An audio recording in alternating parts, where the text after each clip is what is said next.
Hello, hello.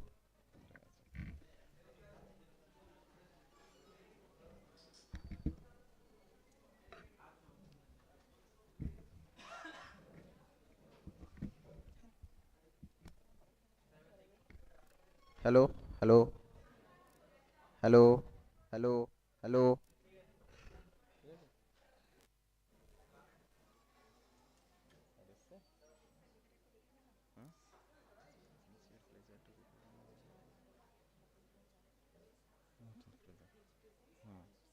ঠিক আছে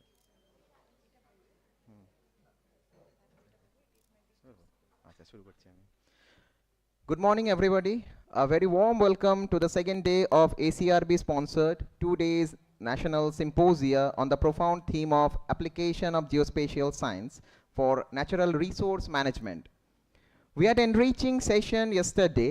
We are thankful to our delegates for their enlightening lectures. Today, we will again have an extraordinary session with our esteemed delegates. Today, I would like to welcome Dr. Dev Prakash Pahari, Senior Scientific Officer, Burdwan University. Now, I would request our students to felicitate him.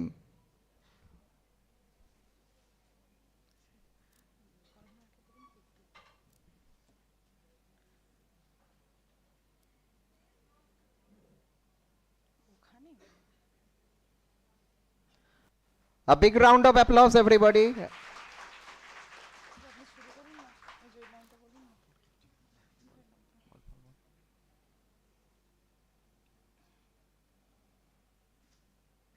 A big round of applause again for this auspicious moment that we are having today.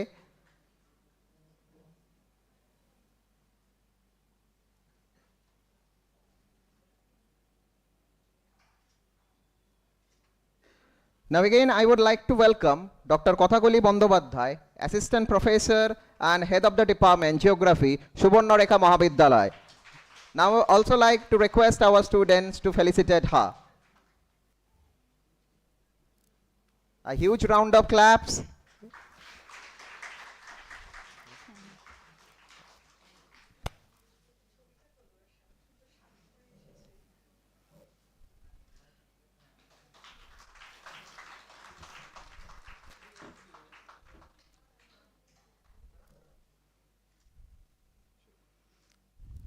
It is my sincere pleasure to request our honorable guest, Dr. Kiran Jalem, to grace us with his presence on the stage. Assistant Professor, Department of Geoinformatics, Central University of Jharkhand, Ranchi.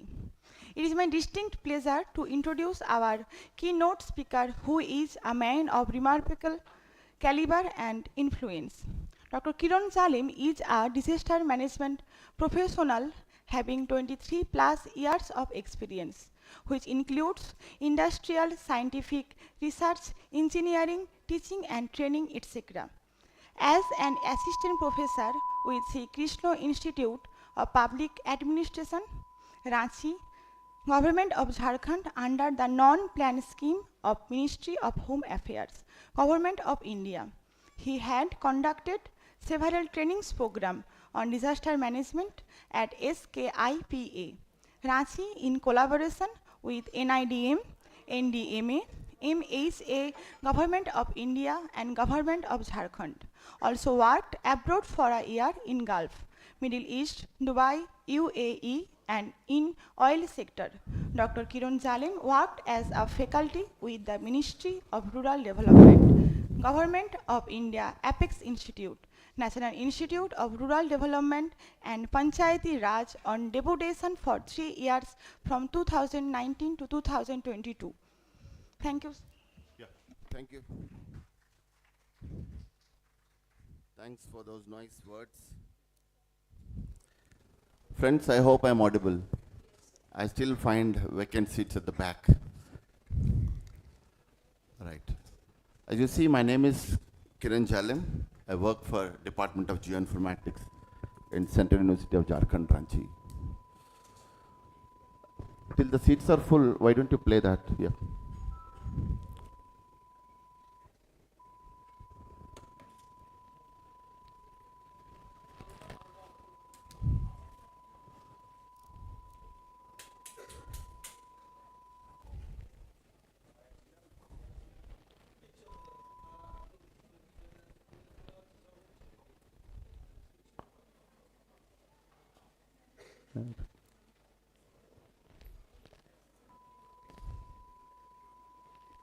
आगे बढ़ो.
How can a country like India hope to sustain its growth when every year natural disasters claim over 15 lakh houses and hundreds of lives?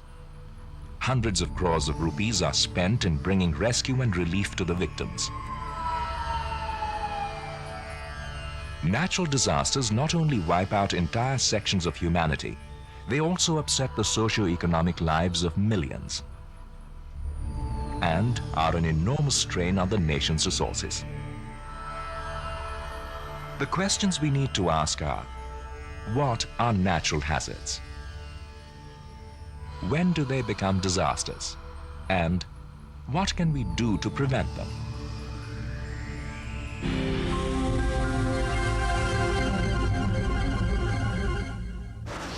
Natural hazards, like cyclones and floods, occur due to disturbances in the atmosphere. Earthquakes are caused by movements deep below the Earth's surface along geological faults. Man has no control over these natural phenomena.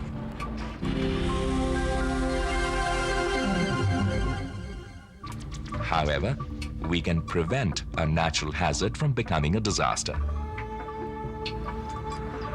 It is only when natural hazards impact our settlements, places where we live and work, that they become disasters. Amongst many such natural events, earthquakes, cyclones and floods are known to be the major hazards, which account for much more loss of life, property and infrastructure.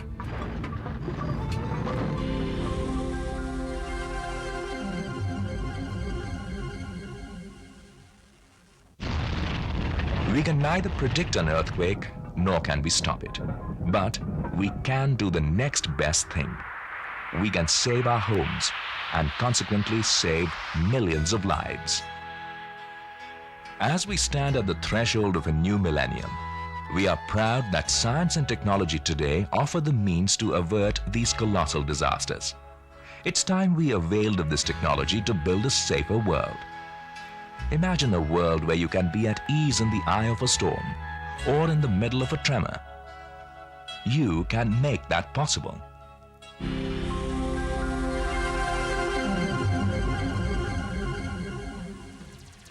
India is at the leading edge of this technology. As a matter of fact, India is recognized the world over for its expertise in fortifying buildings to resist disasters.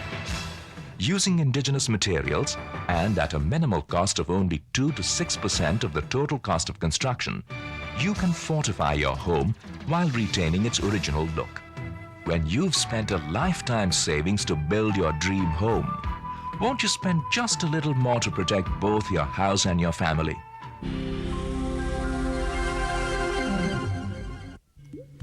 Your existing homes can easily be fortified by strengthening the walls and the roof. A few simple belts, bands and pillars, strategically placed, can protect your home from disaster. A stitch in time can build you a safer home for tomorrow. To prevent hazards from becoming disasters, we need to change our current stance on crisis-oriented rescue and relief operations. We now need to focus on pre-disaster proactive measures, so alarm bells need never sound again. To prioritize our efforts in disaster prevention, we have mapped the vulnerability of regions and districts of the country.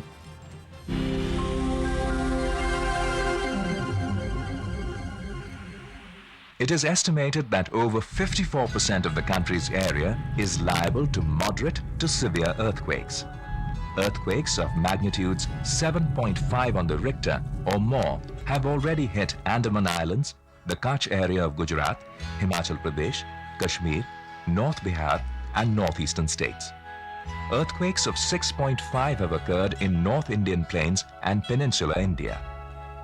With 8% of our land area prone to cyclones, the 50-kilometer strip on the east and the west coast is expected to face very severe ones, where between 1891 and 1990, 295 cyclonic storms have occurred, including 110 widely destructive types. Occurrence of floods in the major rivers of the Indo-Gangetic Brahmaputra plains and the delta areas of peninsular India is a yearly feature. Floods are in fact the most common and frequent of all natural hazards, and the danger they pose is of a very serious nature. The Vulnerability Atlas of India presents a state-wise hazard map and risk level of different types of houses in each district. This atlas would be useful for planning pre-disaster measures for safety. If the Kangra earthquake of 1905 was repeated in 1991, it would claim thousands of lives and inflict losses of thousands of crores of rupees. However, we found A. If all houses had been constructed as per disaster-resistant technology in the first place, the loss of lives could be mostly prevented and total losses would have been reduced to less than half. And B. If all existing houses had been retrofitted post-construction, including incremental costs, the damages would still be reduced by 1/3.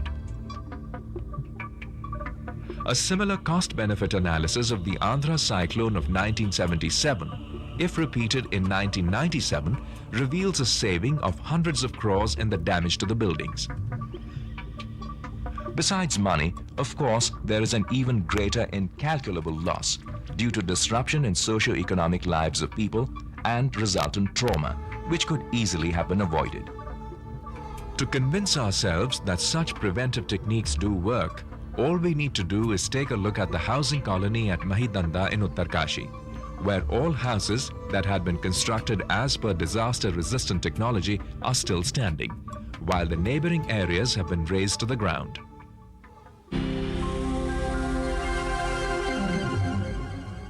In an increasingly urbanized age, environmental upsets like El Niño and natural disasters in general are occurring more frequently and in an alarmingly haphazard way. While we cannot foresee them all of the time, we can fortify ourselves against the irreconcilable losses that follow. First, we need to change attitudes.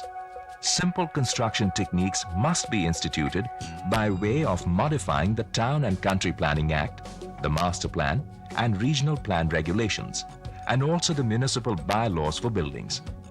This will not only highlight the importance of disaster planning in the first instance, but would also ensure enforcement of simple codes and guidelines in the design and construction of safer buildings. it is imperative that we conduct an intensive awareness drive for all levels of society, ranging from the common man who builds his house to the people's representatives, administrators, professionals, architects, and builders who design and construct the buildings, and municipalities which approve the development plans, and authorities responsible for master plans and land use planning. We must remember, after all, that a house saved is a house constructed. At this moment, we are living in the lull, but a storm will come. Let us stop building these unsafe homes. Together, let us build a safer tomorrow.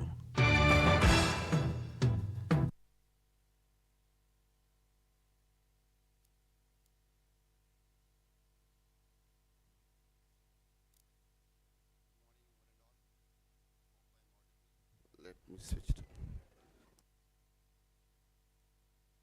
Okay, थोड़ा आवाज बढ़ाना होगा. Fine. Good morning and welcome once again to the second day of Symposium. I believe seeing is believing. That's the reason why I played this video. I need not have to explain much. A picture, video speaks more than 1,000 words. Right. As you see, my topic is geospatial applications, natural resource management, disaster management, all three in one lecture. It is difficult to compile. It might take at least an hour or so. That's the reason why I wanted to start at 10, but somehow we missed it. Let me see how far I can do justice to this topic. If you demand, I can go to Hindi also, but not that fluent I am. Bengali, of course not. I can't speak a single word. But I enjoyed your performances yesterday, those songs and all. So, you're by this time aware of what are disasters. Until unless you know what are disasters, you cannot manage them. Similarly, what are natural resources? You should know so that we can manage them as well. Spatial technology, yes, several applications we have. We will discuss few today. Natural resource, on the very first day, Honorable Vice Chancellor of Vidyasagar University spoke about this, has clearly given the same definition what I have written over here. Earth and its raw or natural state, whatever is available, and it is for some reason or other helpful to the mankind, like your land, water, air, etc. All these resources are so important, so vital, without which it's very difficult to imagine our lives. So this is what we're going to manage. Look at these pics. Mostly few teachers can recall this incident which happened in African nation, Sudan, Darfur crisis. Nothing to eat, nothing to drink. What they were eating, what they're drinking. Just have a look. Look at this photograph, which shook the entire world. Nobody thought of it. The gentleman was on an assignment to African nation on a UN program, saw this situation, took a photograph, and displayed it to the whole world, what he saw. What is wrong with this photograph? Just imagine a child is crying out of hunger, trying to crawl towards a food camp, and there is a vulture waiting just behind him, trying to eat him, waiting for the boy, for the child to die. Soon after he dies, let me have my meal today. That was the intention. This shook the entire world. And the gentleman who took the photograph, Mr. Kevin Carter, was in total depression for 3 months. And finally, he committed suicide. Though his picture gave him a reward, Pulitzer Prize in the year 1994, but he could not handle that situation. We people have everything. We have shelter, food, clothes, AC rooms, but they don't have anything to eat. Starving. Bengal famine, you must be aware. We do have famine situation in our own country. And we now think about it in the name of SDG goals. Zero hunger, zero poverty, life below water, climate action. Lot many goals, 17 goals we have. Where we stand. To overcome this situation, we need to provide food security to the country, to the world. Increase productivity, of course, we are on it. Develop and disseminate technologies, improve public distribution system, everybody should get their meal. Control population growth. It's a very important point. You will understand later when I speak about climate change. Educate people, develop good marketing system. These are all needed to ensure food security. I come from Jharkhand, and the Vice Chancellor was referring to me. There's a person from Jharkhand. He will speak about mining and all. If I come from Jharkhand, I think I should speak about mining because we have a very threatening mining disaster situation happening right below the town. Jaria town, you might have heard. It is in Dhanbad, just close to Damodar Valley, Damodar River. That town is literally burning. In that coalfield area, around 450 square kilometers of area, we get coal at shorter depths ranging from 50 centimeters to 30 meters. We can easily dig coal and then exploit and sell away in the market, make money out of it. And there is a problem there. We get the 5.3 billion ton prime coking coal reserve in that area, which is meeting the 50% demand of iron and steel industry in the country. Just imagine, if we can't extract that coal, our industries, what do? We are forced to extract. But it is simultaneously on fire. The town is literally burning. There is anthracite quality in coal which easily catches fire, unknowingly, unintentionally, accidentally, something goes wrong. Auto-triggering mechanism is happening. That's the reason why it is burning. So we need to extract coal, save the city inhabitants, but extracting coal below the water table is a challenge again, not that easy. We are onto it. We are spending more than crores, 20,000 crores as of now, to shifting the city inmates to nearby safe places. That's the problem is one. You can have a glance at once what kind of disasters do exist in Jharkhand. We have plenty of rainfall, but severe drinking water problems. We have rare minerals like uranium, copper we get from there. 40% minerals get exported from Ranchi, Jharkhand itself. Hometown for many industries. Look at the productivity, 1 ton per hectare, very poor. Almost 50% demand we are meeting from outside market. We can't produce. So there are challenges. The population, you can see, requirement of food grains, 455 grams per day, close to 44 lakh metric tons. Normal rainy season we get 24. The gap is around 20 lakh metric tons. To fulfill this gap, we need to go to the open market. So this is the situation of Jharkhand. Let me discuss a small case story of this gentleman. I don't know whether you can recognize him. You can Google him. Is he looking like a king? But he is regarded as a king in those tribal areas. How? For the work he has done, for the vision he carried. He was a class 4 dropout, illiterate, observed his parents, ancestors, waiting for the rains to happen so that we get some money, we can send our children to school.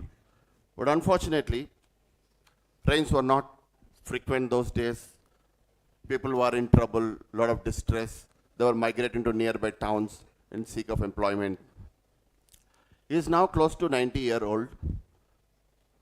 He taught 51 villages in this particular block, Bero block in Ranchi, Jharkhand,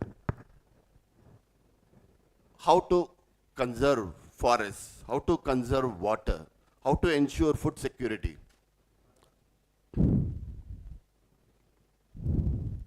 Many call him as engineer because the job he has done is something an engineer can do. We all are educated, literate enough to understand what is right, what is wrong, what to do and what not to do in case of threatening disaster situations. But he is not. He is an illiterate man, but still could able to build 3 dams, 5 ponds and 3 canals by himself. He started this mission way back 60, 70 years before. He converted barren lands into cultivated lands. He understood where the rains are happening, why this rainwater is not coming to my village. What can I do to bring it on to my village? He convinced around 51 villages. Nowadays, is it that easy to convince somebody? We cannot even convince our neighbor. We cannot even convince our family member. Neither your brother, sister doesn't listen to you. But he convinced 51 villages. That's the reason why he is treated as king. On his name, there is a festival, Julus kind of thing, happens every year. That's me, very old picture, 15 years old. I understood his methods, I went to see him. We even called him to our university to felicitate him. 1,500 families reaped 3 crops of vegetables besides paddy. And these vegetables, close to 15,000 tons, worth 15 lakh, were transported to Ranchi, Jamshedpur, Kolkata and Bhubaneswar every month. See the enormous amount they produce. And one lady from America visited India and was doing PhD in University of Cambridge in collaboration with Department of Geography in St. Xavier Institute as well. She understood the methods, stayed with him in that small village for over 9 months. And this gentleman hardly could afford a good shelter to her, but somehow he managed to provide her a western toilet. I have seen that place as well.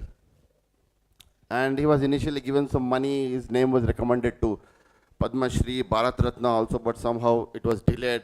Later in the year 2013, he was given Padma Shri. And he's a very simple man. How he looks, look at his chappals, the dress, the attire he is in. They are the pictures which I myself visited. Initially, there was no support for him. And he managed somehow with locally available resources, convinced people. Somehow state government extended help in cementing those canals which he built himself to ensure water to his village. And this man, most of you must be aware of, the father of Indian remote sensing, Vikram Sarabhai.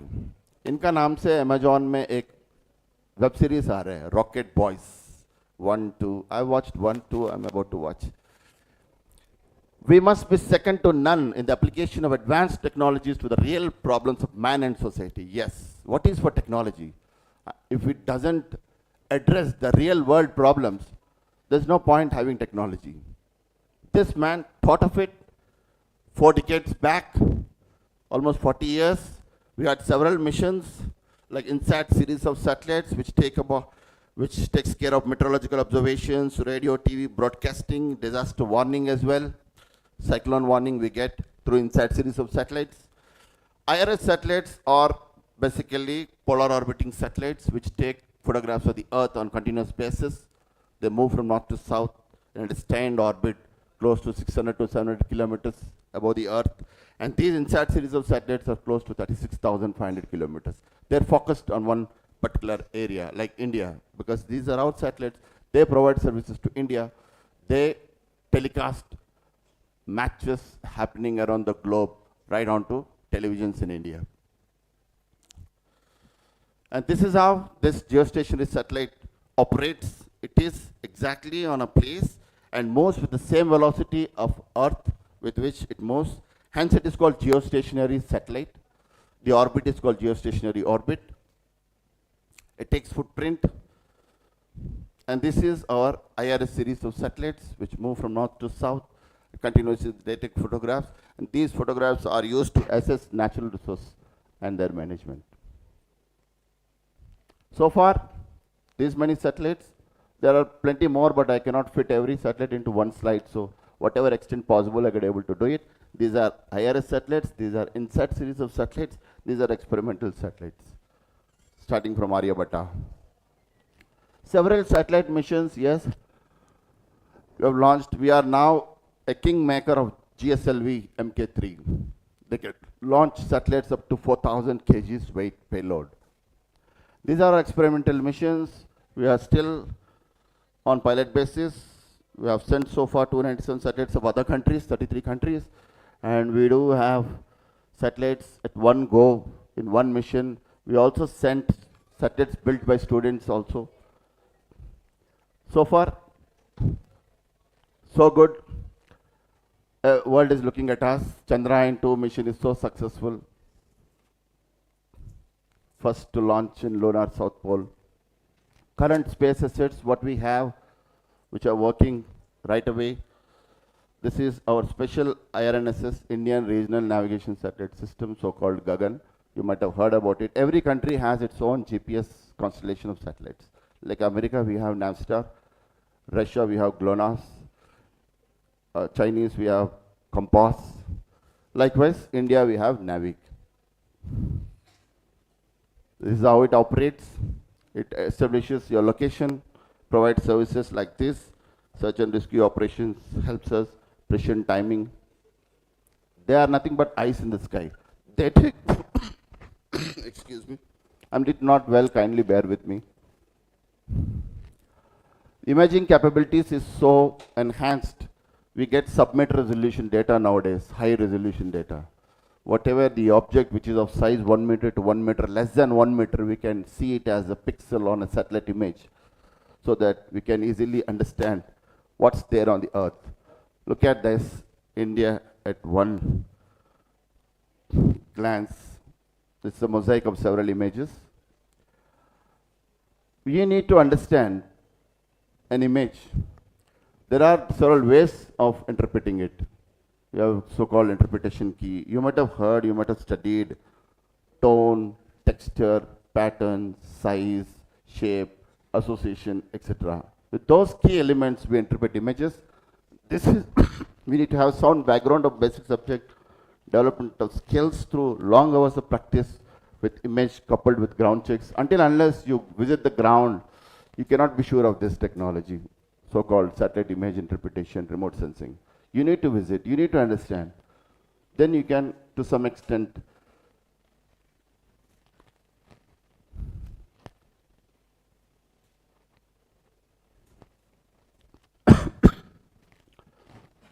meandering Hooghly with paleo expo channels. This is a river channel in natural color composite. These are paleo channels which were earlier flowing on the surface. Now they are not visible. Maybe they are flowing in subsurface, so-called subsurface flow. Those oxbow lakes are so, earlier the river used to move this way. It now started moving this way. This is slowly cut off. That's called as oxbow lake. You can find this, what we see from satellite images. This is a closed delta area, sea coast close to. These are mangroves probably. Tidal creeks. Why they are dark? Vegetation vigor is so high. Vegetation shows good reflectance in infrared region, so hence it is made in infrared region. You can identify rock types, geological structures, lineaments, faults, fractures, etc. Valley filled with vegetation, black soil cover, salt affected lands. We can easily demarcate. Look at those mangrove forests Madam was referring to yesterday. These are all mangrove forests, but waters probably do enter till here. That's the reason why you find darker tone there. They are very rich in biodiversity. So we need to think about that. Wetlands, how to protect from biodiversity erosion, water turbidity, studies can be done. Some kind of forests on the hills. Everything can be demarcated. Reservoir, water getting accumulated over here. There is an embankment, braiding of rivers, the channel bar, sediment bar, point bar, every geomorphic feature you can identify. Floodplains, what is the size of it? To what extent water can outflow over the banks? Buildings, road network, parks, see the airport, the strip is visible. If we have such information, detailed information, you can plan things better.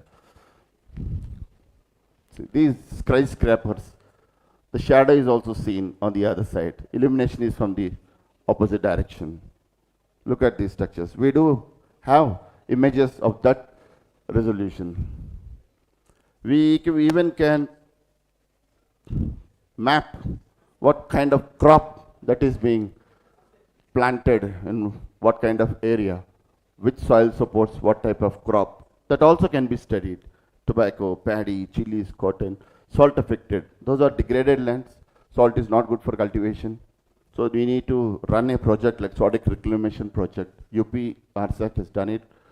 But this is problem everywhere nowadays because of over-utilization of fertilizers, leaching takes place, and soil becomes very saline.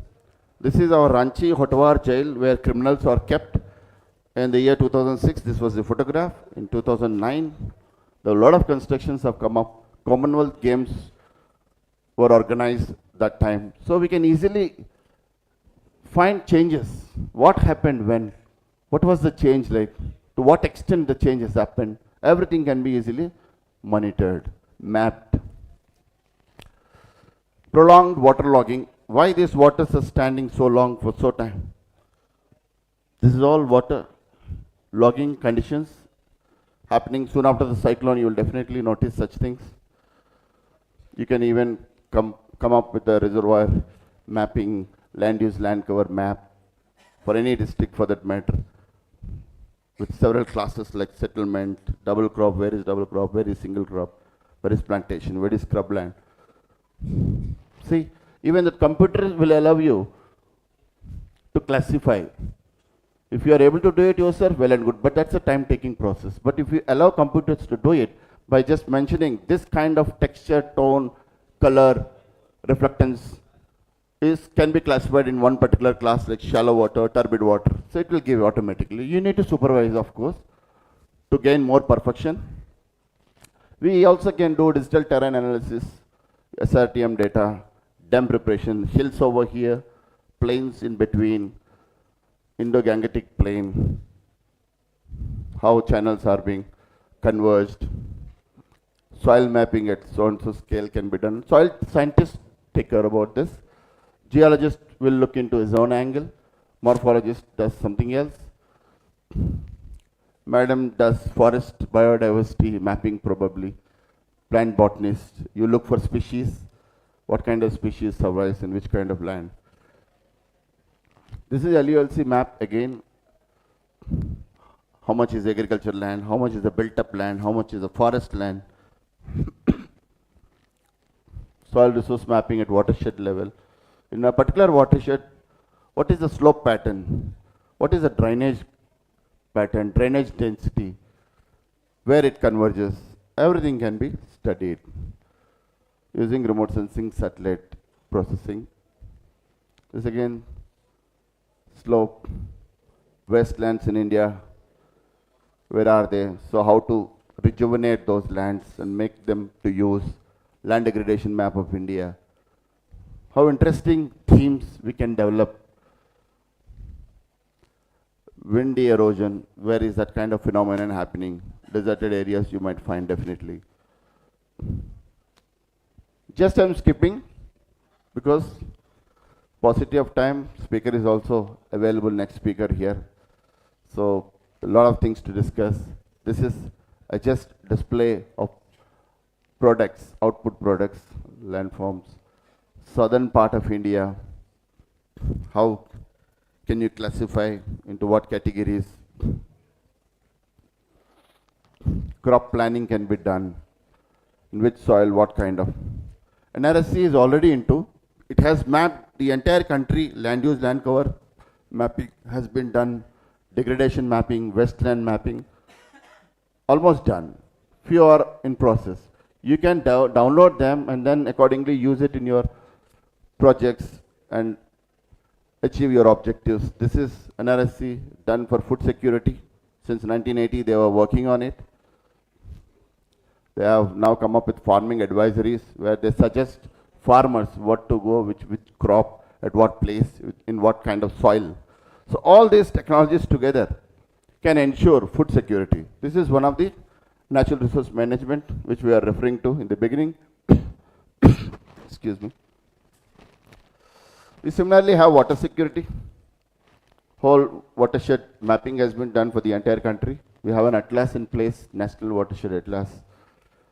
Potential groundwater zones have been identified through National Drinking Water Mission, groundwater budgeting, snowmelt runoff. We also have to ensure environment security. The environment where we stay, where we live, should also be cool, kind, not hostile.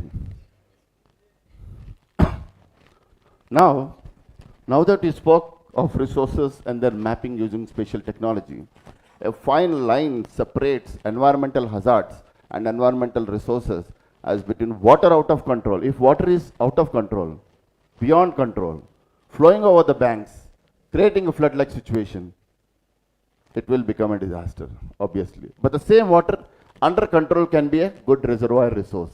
See the difference. Very fine line that separates hazards from disasters. Similarly, the atmosphere is considered benign when it produces holiday sunshine. European countries don't see much sunshine. As and when they get sunshine, they feel like celebrating. They enjoy that sunshine. But if the same sun with the same temperature continuously happens to them, they might die. It can produce damaging loo if it is not in control. Few phenomena are beyond human control, like lightning is some phenomenon which we can't do anything unless we take some precautionary measures. The wider angles, if you see, at national level, ensuring national security, you need to provide water security, food security, energy security, health security. See, everything you have to address. If you don't address, this technology will also be of no use. We get earth observation on continuous basis. We get flood-like situation here and there. How to study what the situation before flood, what is the situation after flood, what kind of inundation happened, when is this flood being receded. Satellite meteorology, global navigation systems, we have seen already, GNSS, satellite communication, everything is interlinked. See the vulnerability status. After the flood, the waters entered the habitation areas where buildings were literally in water. So how many buildings are being damaged? That studies can be taken up. This is World View 3 image of forest fire. Earlier there was good canopy, good forest with good density. But after some time in the year 2019, there is a forest fire. Patches have come up. Rock is exposed, soil is exposed. So this kind of things can be easily studied from a satellite image. What exactly, where exactly the fire happened, to what extent it spread. Similarly in mining, when I spoke, mining hazards in Jharkhand, we have fires all over. We liquidated somehow 60 fires, still there are 10 fires happening, and around 70 fires altogether were noticed after nationalization of mining industry in the country, and many projects were taken up, and fire is being extended to how long, at what extent, in which direction, that can be mapped with thermal imageries, so-called thermal remote sensing. Heat it records. Here glacial lake outburst floods. Yesterday also we spoke little about it in climate change during Maithi's session. When solid ice becomes liquid, it's highly volatile. It can flow along the slope and can cascade downstream, inundating so many villages, creating flood-like situation. We have seen in several occasions what space can do, space technology can do in disaster management. These are some examples I'm quoting here. Access difficult or dangerous sites, which you cannot go. There is a volcanic eruption. Man cannot go into it, but he can send some kind of robotic machinery to understand, go near, what is the phenomenon that is happening there. That can be recorded. That can be identified, at least, these dangerous sites. Space provides evidence-based risk information, predicts and computes risks invisible to human eyes, which we can't perceive. 2011 floods in Bangkok is related to land subsidence. After an earthquake, land gets subsided, and that can be in millimeters, centimeters also. Even that can be monitored. Jakarta is sinking fast. North Jakarta alone could be 90% underwater by 2050. Some scientists have predicted this. Likewise, several islands, Maldives, will vanish by 2100. This was one prediction. Air pollution check can be done with your mobiles, which are GPS connected from the satellite. Air pollution responsible for more than 450,000 premature deaths in Europe in each year. We have several centers across India, which is extending research and development facilities in this area. Jodhpur, Udaipur, Ahmedabad, Nagpur, Bangalore, Sriharikota, Hyderabad, everywhere. We have centers, RRSA centers, carrying research, development and application missions. We have a support program run by ISRO, which handles disasters like flood, drought, earthquake, cyclone, forest fire, landslide. They immediately send information to the district authorities. They prepare maps and help the administrators take decisions on time. What kind of maps? Flood inundation maps, damage assessment, to what extent damage has happened, what is the donation kind of, where are the bank which got eroded. These all can be done through a simple DMSP program at ISRO. They are ready to help every department. Kosi is 2008 worst flood we have witnessed.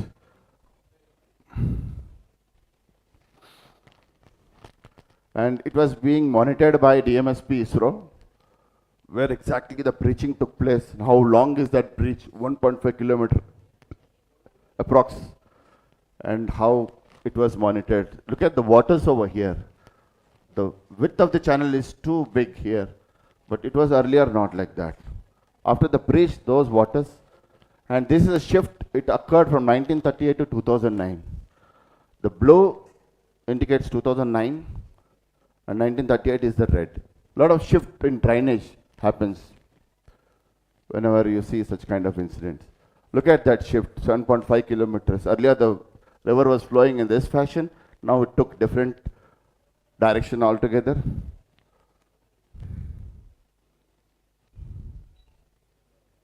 This is all about Kosi only.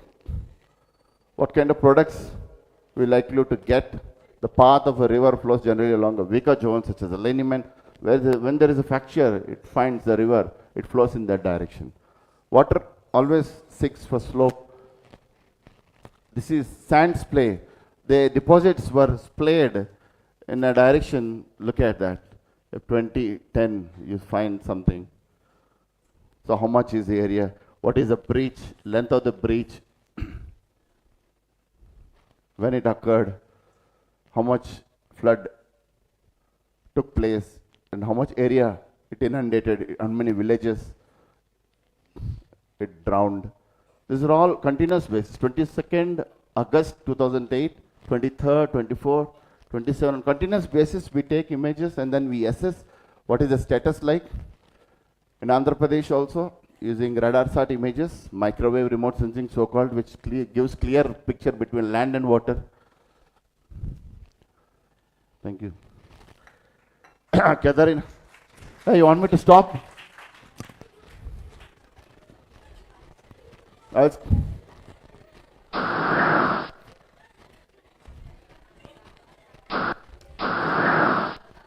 The reason why I'm skipping is not to make you bore. The cyclone, how to track where is the landfall that is going to happen, we can predict through INSAT images. This is the one super cyclone in Odisha during October 1999, which made our Indians awake from sleep. We were not prepared till that time. Then we thought of planning for disaster management. We had a committee in place at national level. We had come up with certain disasters identified among 5 major subcategories like water and hydrological related disasters, biological disasters, accident related disasters, geological related disasters, likewise. The cyclone, to what extent these waters entered the land What kind of damage? Just visualize. Again, Visakhapatnam, I belong to this place. This black indicates the water inundation into the land. Again, the Hudhud cyclone took away the roofs, and picture taken before and after. There is no roof over here, there is roof. So what kind of damage, to what extent? Tsunami is one another disaster. We have around 2 to 3 hours when it started in Sumatra Island, Indonesia, but we were not ready to handle it, and we lost 1.5 lakh people in southern Asia alone. Overall, at global scale, we lost 2.5 lakh people in this tsunami disaster. Lot many islands have come up, lot much of area got inundated with waters. Earthquakes, yes, to SAR interferometry, we can identify, monitor the subsidence, how much subsidence that happened after an earthquake. Is it in millimeters, centimeters? These are landslides, active landslide, reactivated landslide. Jammu and Kashmir, we get to see many landslides happening on the way. If you travel, you'll definitely notice such things on the road.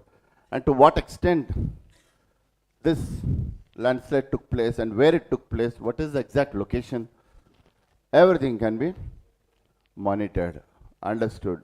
The slant height of the landslide, the width of the landslide. Okay.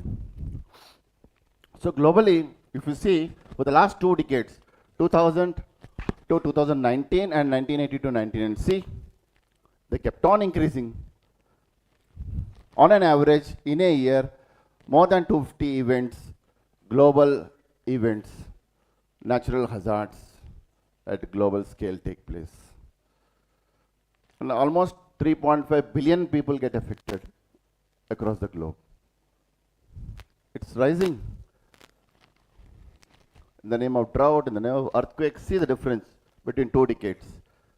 Some mass movement drive must be controlled, did not happen to that extent, but rest all statistics show increased trend. Is global warming real? Do you agree to me?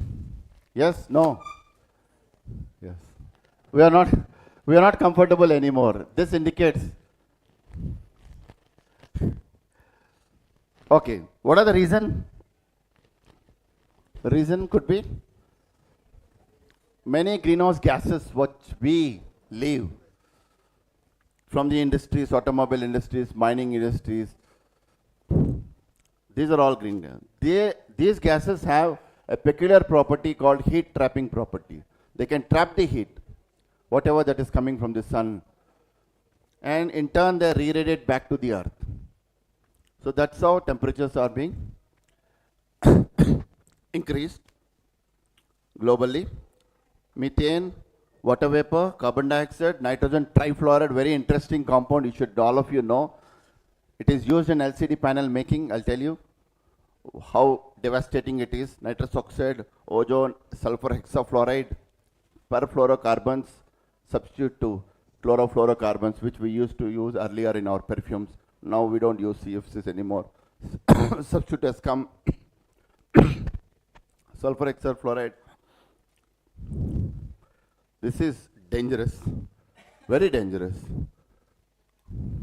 See, how much dangerous? 17,000 times greater than the effect of carbon dioxide.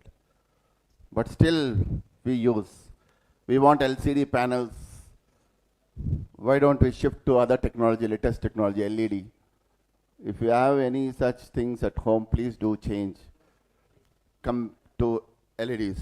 The chemical stays in atmosphere for more than 550 years. It will not disintegrate so easily. It takes 550 years. It will just roam around, this nitrogen trifluoride. 17,000 times. CO2 we blame because energy related industry emissions, mostly CO2 comes up 95%. We burn coal to produce electricity.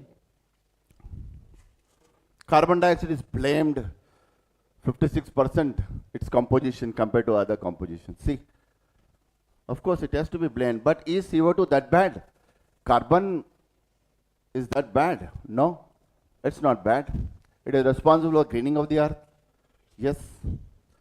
It's responsible for the evolution of life. Without carbon dioxide, you can't imagine life.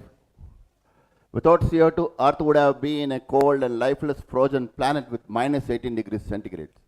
See, the carbon is good actually, but too much of anything is dangerous. Nitrogen, 78%, oxygen close to 21, and luckily nitrogen and oxygen doesn't have heat trapping property. Agar, if they have heat trapping property, we will not talk about global warming, we have to talk about global boiling. Everybody will boil. Paddy fields, wet paddy fields, source of methane. Even this livestock, one cow can produce 73,000 liters of methane a year. That doesn't mean we should kill all the cows because they're emitting methane. No, you can still cope up with. Dams, yesterday there was a question from madam to the speaker, Maiti Saab. Why big dams are built? Why can't we take action? Why can't we stop constructing? Yes, I am against big dam building because they contribute 1/5 of country's total global warming impact.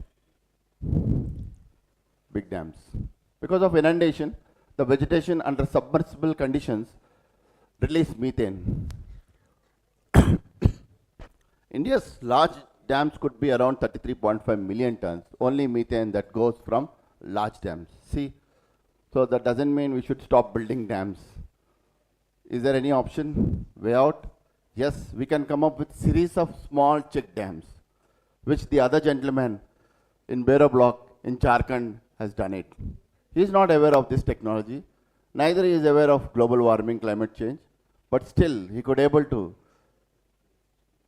be after drought and mitigated, completely eradicated from his area by providing water, food, security to his place. One small example, World Cup 2010 football match, almost carbon footprint 27,53,251 tons of carbon dioxide was released by organizing one single match, that too at night. Do we allow nighttime cricket matches? But we go, we watch, we enjoy. How much carbon is being emitted? Just imagine. Bringing all the players across the globe, putting them in some 5-star hotel, providing them with good food. Everything consumes energy. In turn, carbon emissions, finally. So we have to take somewhere, some action. Better action is, Madam ne kaha, shelter belts along the coast, mangrove plantations, casuarina plantations, which can definitely protect the coast. They can act as wind barriers. They can collect dust. What they can do? It's an oxygen factory, climate moderator. During hot, sunny day, if you stand below a tree, how pleasant it feels to you. It's a windbreaker, arrests soil and water erosion, supports wildlife, combats global warming. Isse jada, what do you want? Nothing. So better chant the mantra, green cover, green power, green technology. It's high time we should shift our technologies to more greener. I mean to say eco-friendly. We cannot rely on dirty fuels anymore.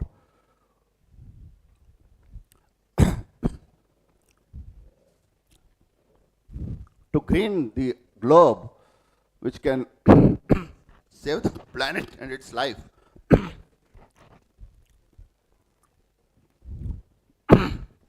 One acre of green land can absorb 1587 kgs of carbon dioxide per year. See how interesting. So let us plant trees. But everywhere if you keep green, will it be okay? Will you be enjoying scenic beauty? No. One single color all over, nobody will enjoy. But trees like these, which are photosynthetically active, which take carbon dioxide and release, in turn give oxygen, but they are better in appearance with different colors. So why can't we promote such trees that does both? Go for no carbon fuels. Don't use petrol, diesel anymore. Go with battery, hybrid at least to some extent. I have my new car hybrid. Carpooling is a must. Whenever you go office, don't go alone. Take your friends along. I do this, I practice. I take 4 people in my car to reach office who lives in and around my place. There should be a strict rule in countries like somewhere, Switzerland, somewhere I heard. The policeman will not allow a car which is empty except one driver is running that car. There's nobody sitting in the car. The policeman will never allow. No, your car is fully empty. I will not allow you to go forward.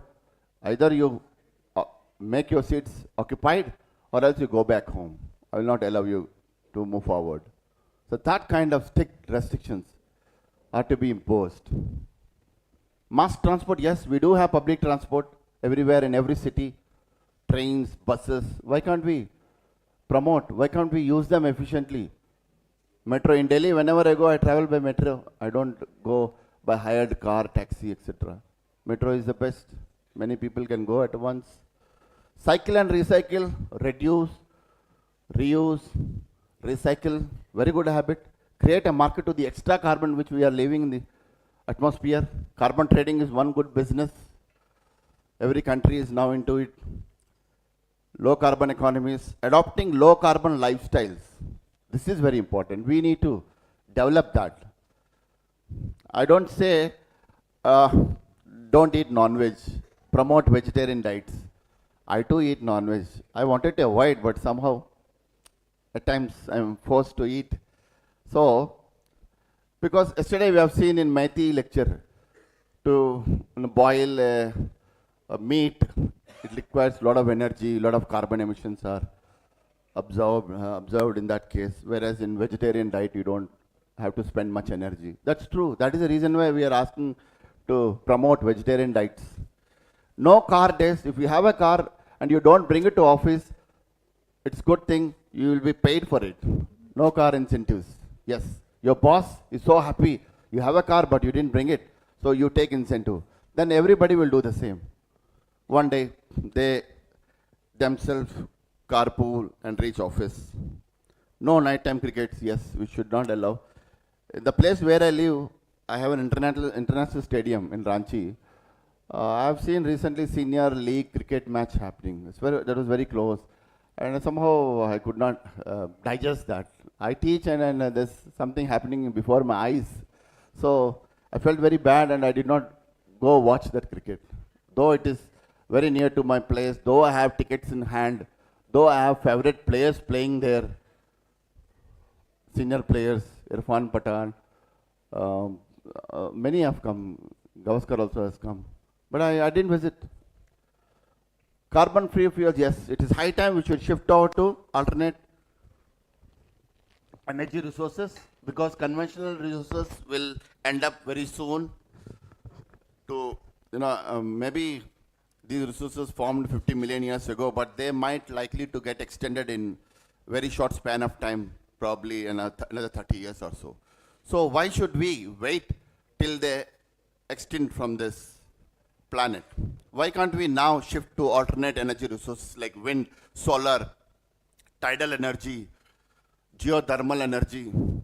Why can't we do that? Yes, we can do that definitely. What sustainable development talks about?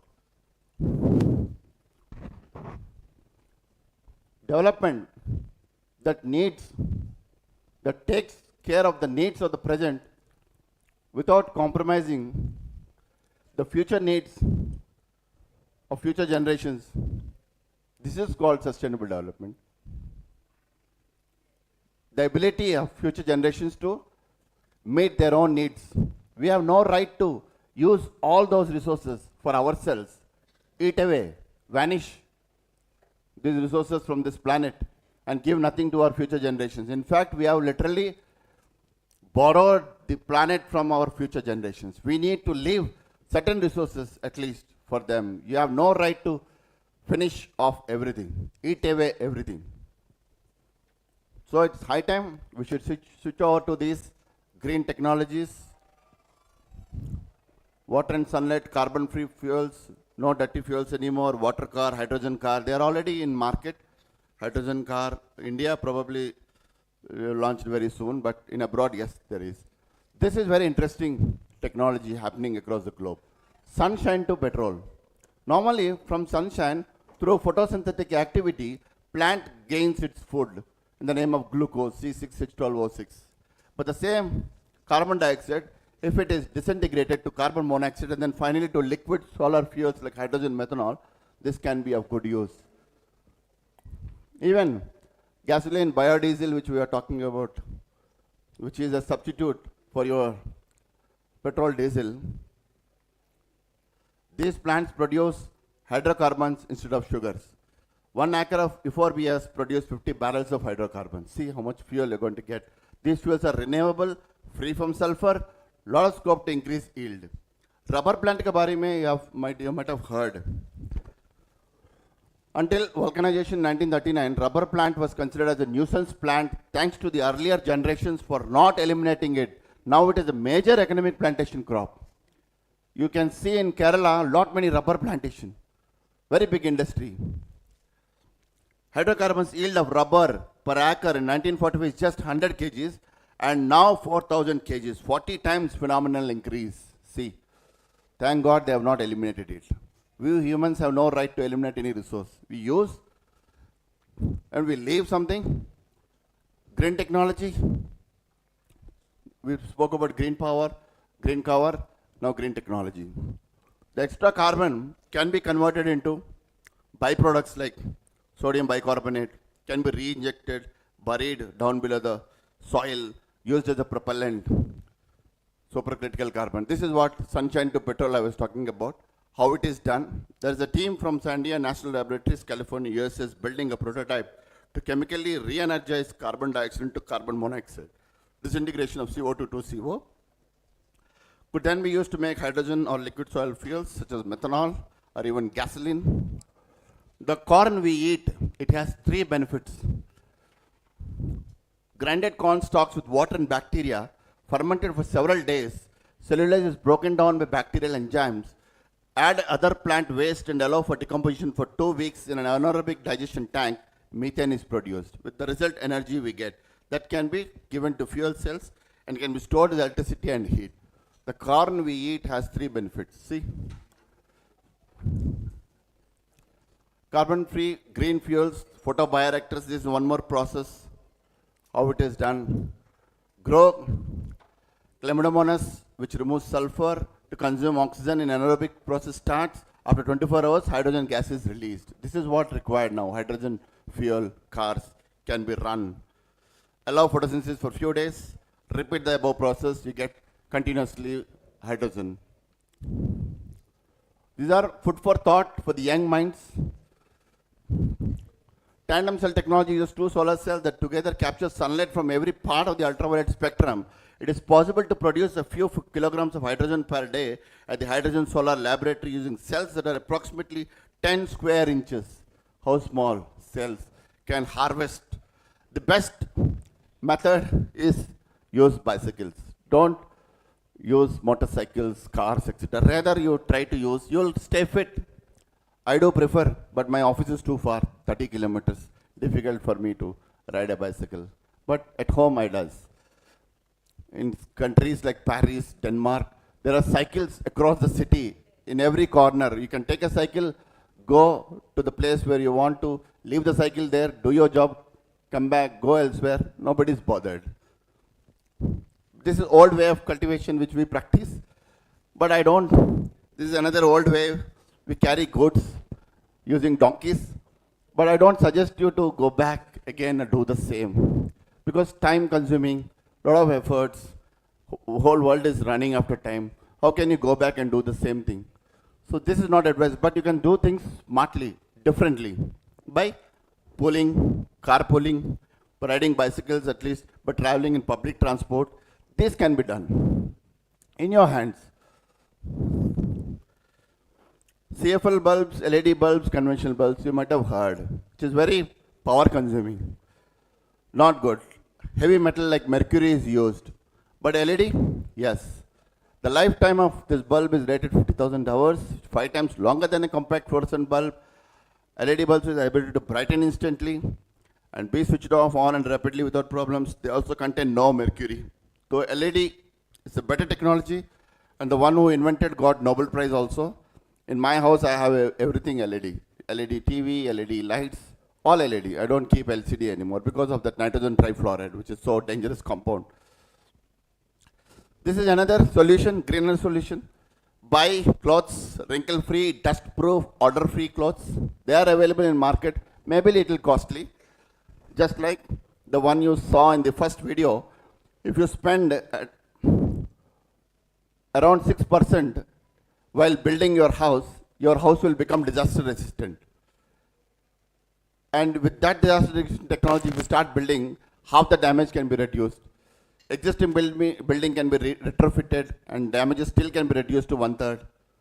A lot of things have been said on that video. I'll not repeat, but see how interesting they are. Energy and water question. Colored cotton, why don't we use? Why do we have to dye our clothes to change its color? When colored cotton is already available in market right away from the field, pick it up, have clothes from it, wear colored clothes. That is the reason why dyeing industry is dying. It's not. This is very interesting. Why I kept this slide is Mr. Banik from IT Kharagpur. Yeah. Yesterday there is a speaker named Banik who spoke about this. Infusing animal gene into plant could be dangerous, not advisable. Yes, he may be right.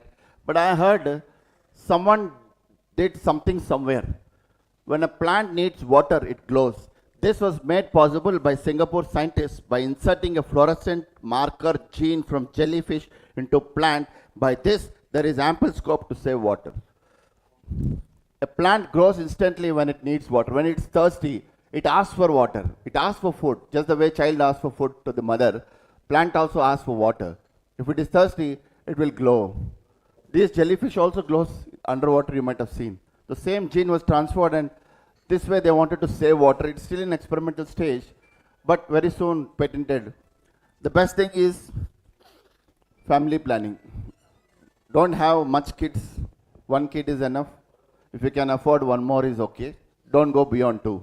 I too have 2 kids. So family planning is the best. That way you can reduce carbon emissions. 4 times rather. You can take 4 people in your car by reducing 1/4. Similarly, 4 people are not there in the house. You can still reduce 1/4 of carbon emissions from that house.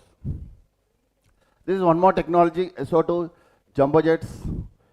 Insert scatterers into the stratosphere. Like upper atmosphere, we deposit clouds of tiny particles such as sulfur dioxide, which helps in dispersing refraction kind of. The energy doesn't come in full intensity to the earth. It will radiate, dispersing around 1 meter tons of sulfur dioxide per year across 10 square kilometers of the atmosphere would be enough to reflect away sufficient amount of sunlight. So we don't need much sunlight because carbon has heat trapping property and temperatures are rising. There is a global sea level rise. It is too much, but just a food for thought to younger generations. I'm quoting all these examples. Baking soda, carbon, extra carbon can be made into byproducts like this. Solvents, propellants.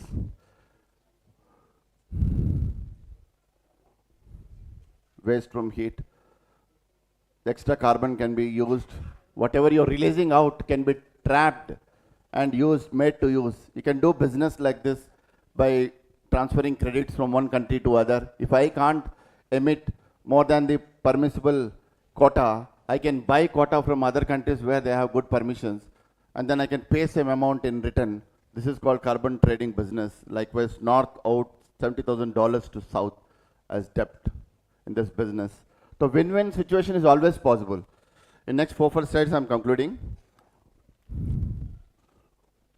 Like bioremediation, sequestration of carbon dioxide through biological means is more sustaining. Madam bhi kal zikr kiya.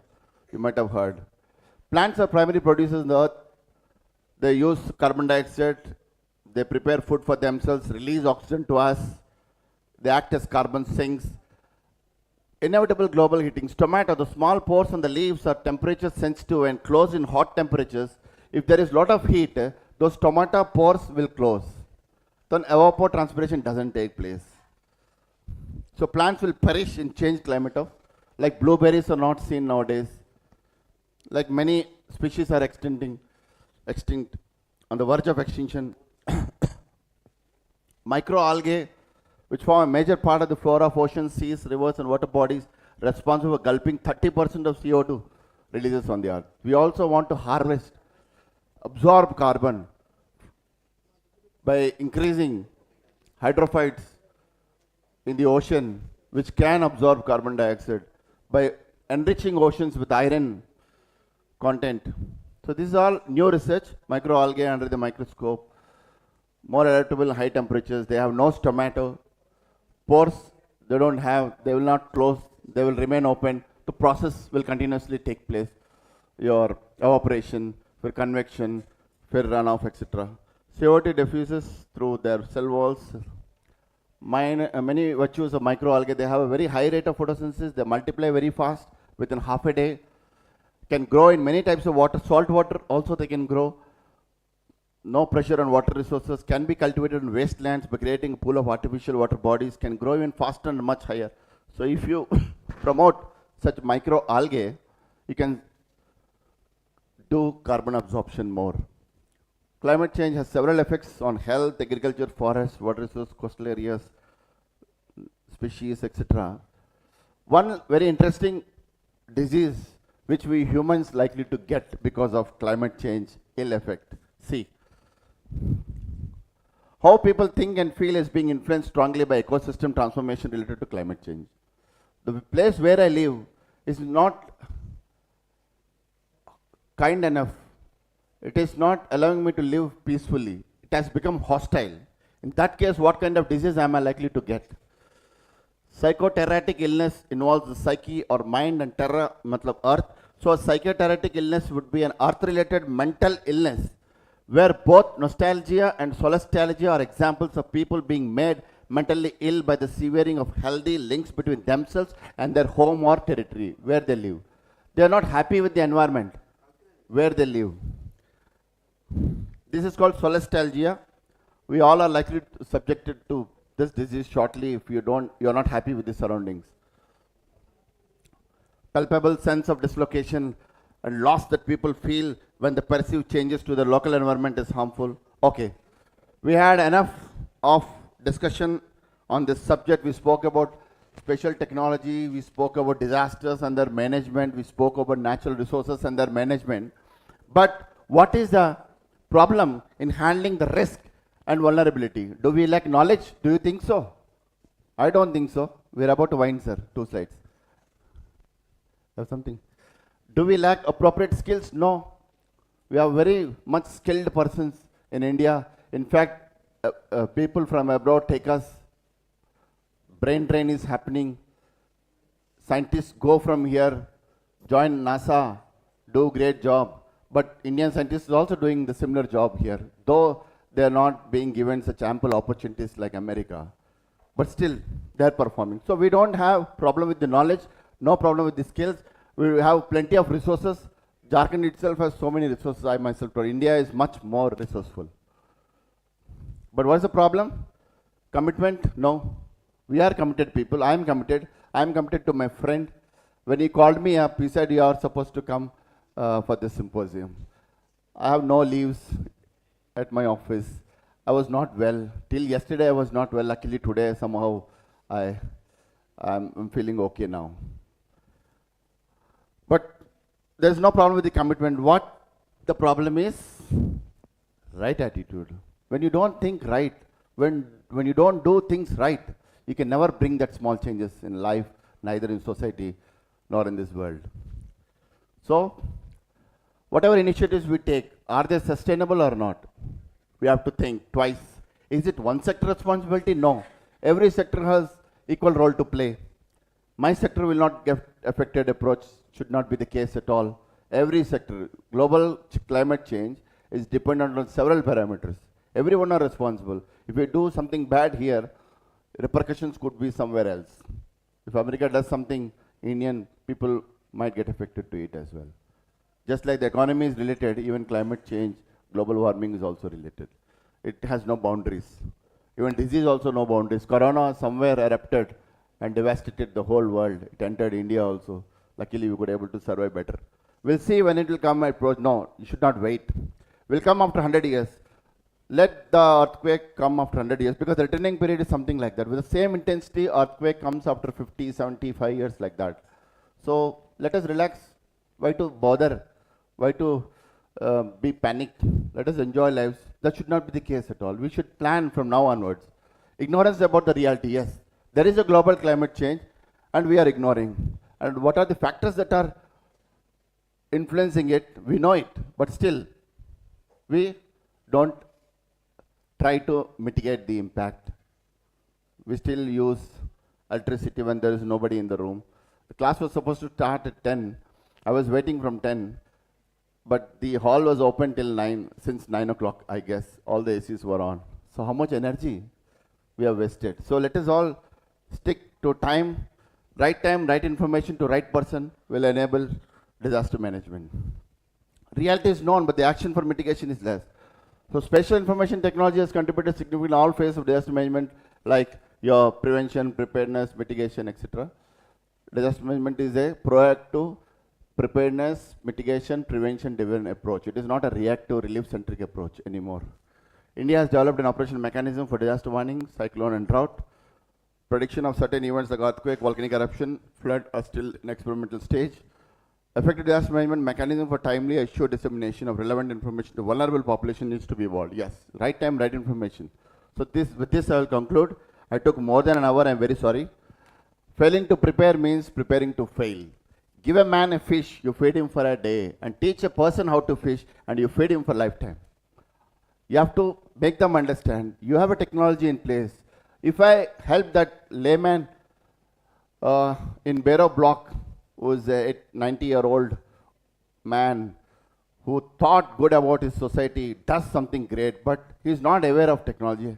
If you couple up the local traditional indigenous knowledge with scientific technology, you can do wonders. You can bring many changes. So that's the need of the hour.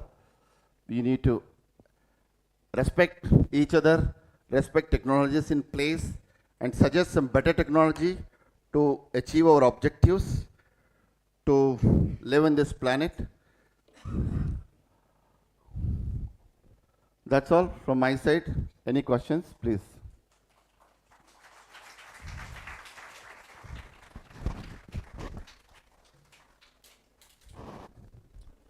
Almost one.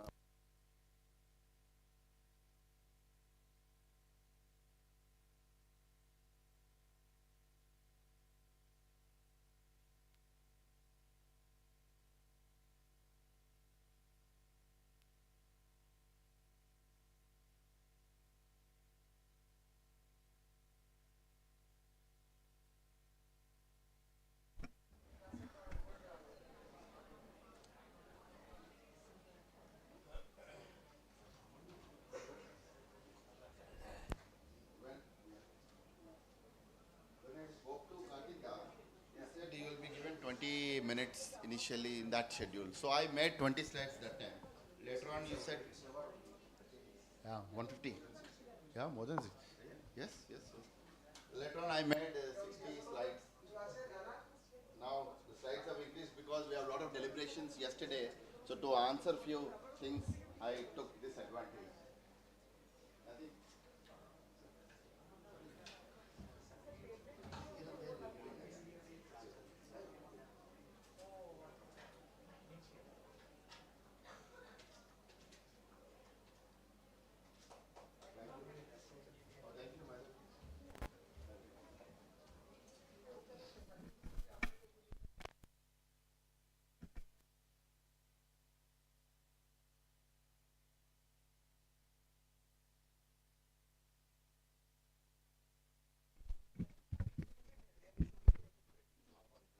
Thanking you, sir, for your analytic and erudite presentation.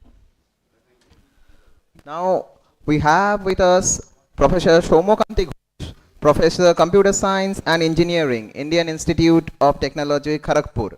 I would like to request our convener, Dr. Kartik Bera, to felicitate him.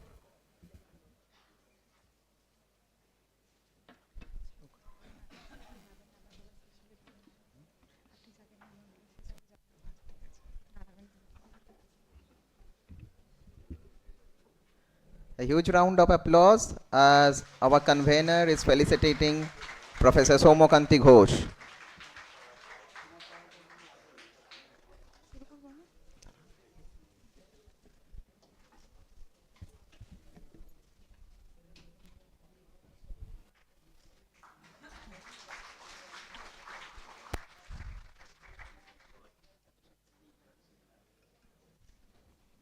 Now we will be continuing with our next lecture.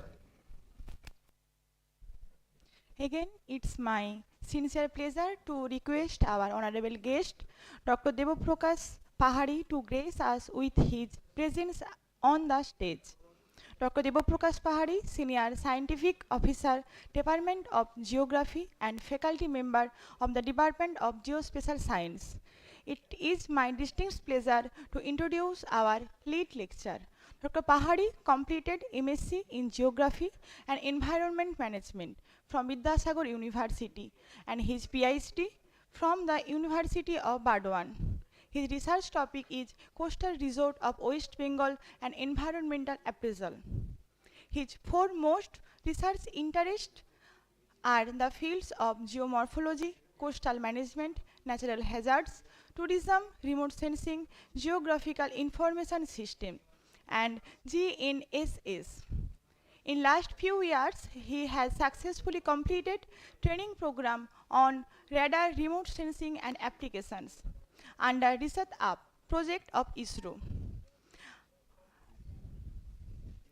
Unmanned aerial vehicle remote sensing and its application organized by Indian Institute of Remote Sensing, Dehradun, and a special course on introducing to digital photogrammetry in National Remote Sensing Agency, Hyderabad. Under his research guidance, 4 research scholars has awarded PhD. He has completed 4 research projects as an investigator. He has published 7 research articles in scholarly books and reputed journals and presented 25 papers in national and international seminars and conferences.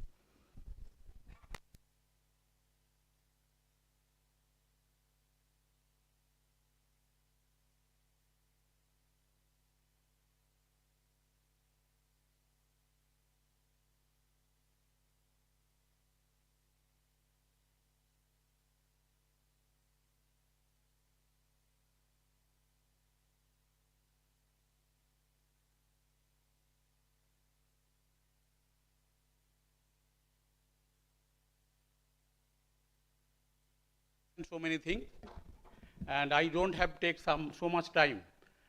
Professor Ghosh also present here so that he can give some lectures for computer related thing.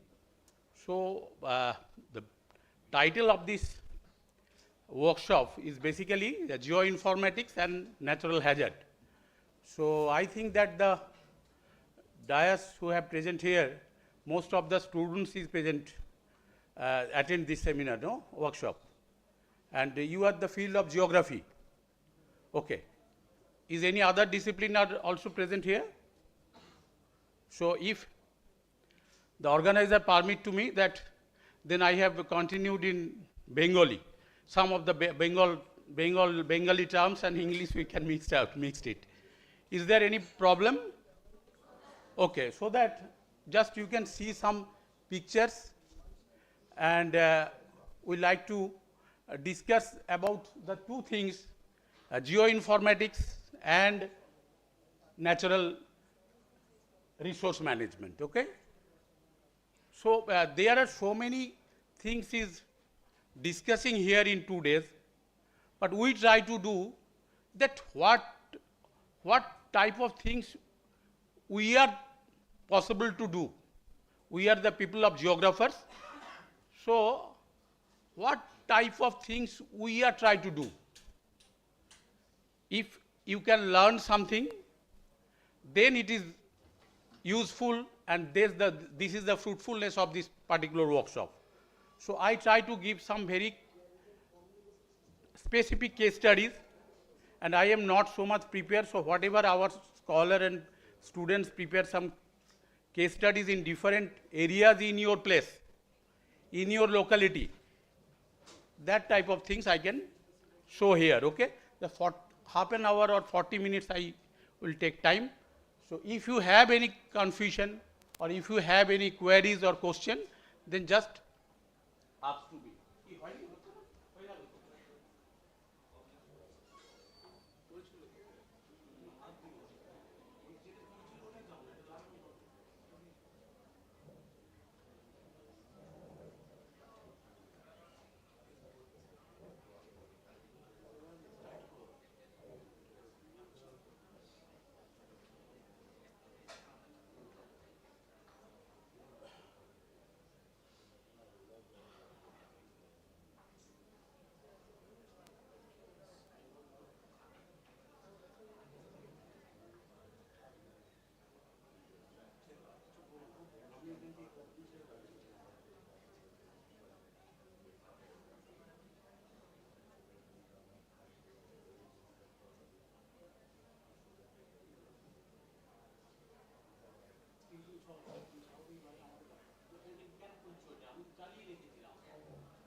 So this is geoinformatics. All of you know that. What is geoinformatics? Already it is discussed. So geoinformatics is one of the powerful technologies to support basic scientific inquiry as well as address the complex social and environmental problem. We know that with the people of geographers, we know that geography means it is remote sensing, or geoinformatics means it is deal on only the geospatial, geomorphology, climatology, that type of thing. Are you know? আমরা কি জানি, আমরা ভাবি যে remote sensing বা geoinformatics মানে geomorphology বা আর্থ সারফেসের বিভিন্ন জিনিসপত্র নিয়ে ডিল করে, but it is not the actual fact is that it is address the complex social and environmental challenges through data. Through data. Data আমরা সকালবেলা ঘুম থেকে উঠে রাত্রিবেলা শুতে যাওয়া পর্যন্ত we are dealing with what? Data. So whenever you can try to manage any problem, if it is a natural hazard or it is a natural disaster management or any type of thing, what is required? What ki dorkar? Data dorkar, data. So now data is available. Where? কোথায় data পাই আমরা এখন? Click করলে million of data internet provide করে। So now data is, we have the data. So what we are try to do, আমাদের কাজ কি হবে? আমরা এই ডেটাটাকে নিয়ে ম্যানেজ করব, ইউটিলাইজ করব। কোথায়? আমার বাড়ি যেখানে, গ্রাম যেখানে, পাড়া যেখানে, সেখানে। সেইটা কি করে হয়?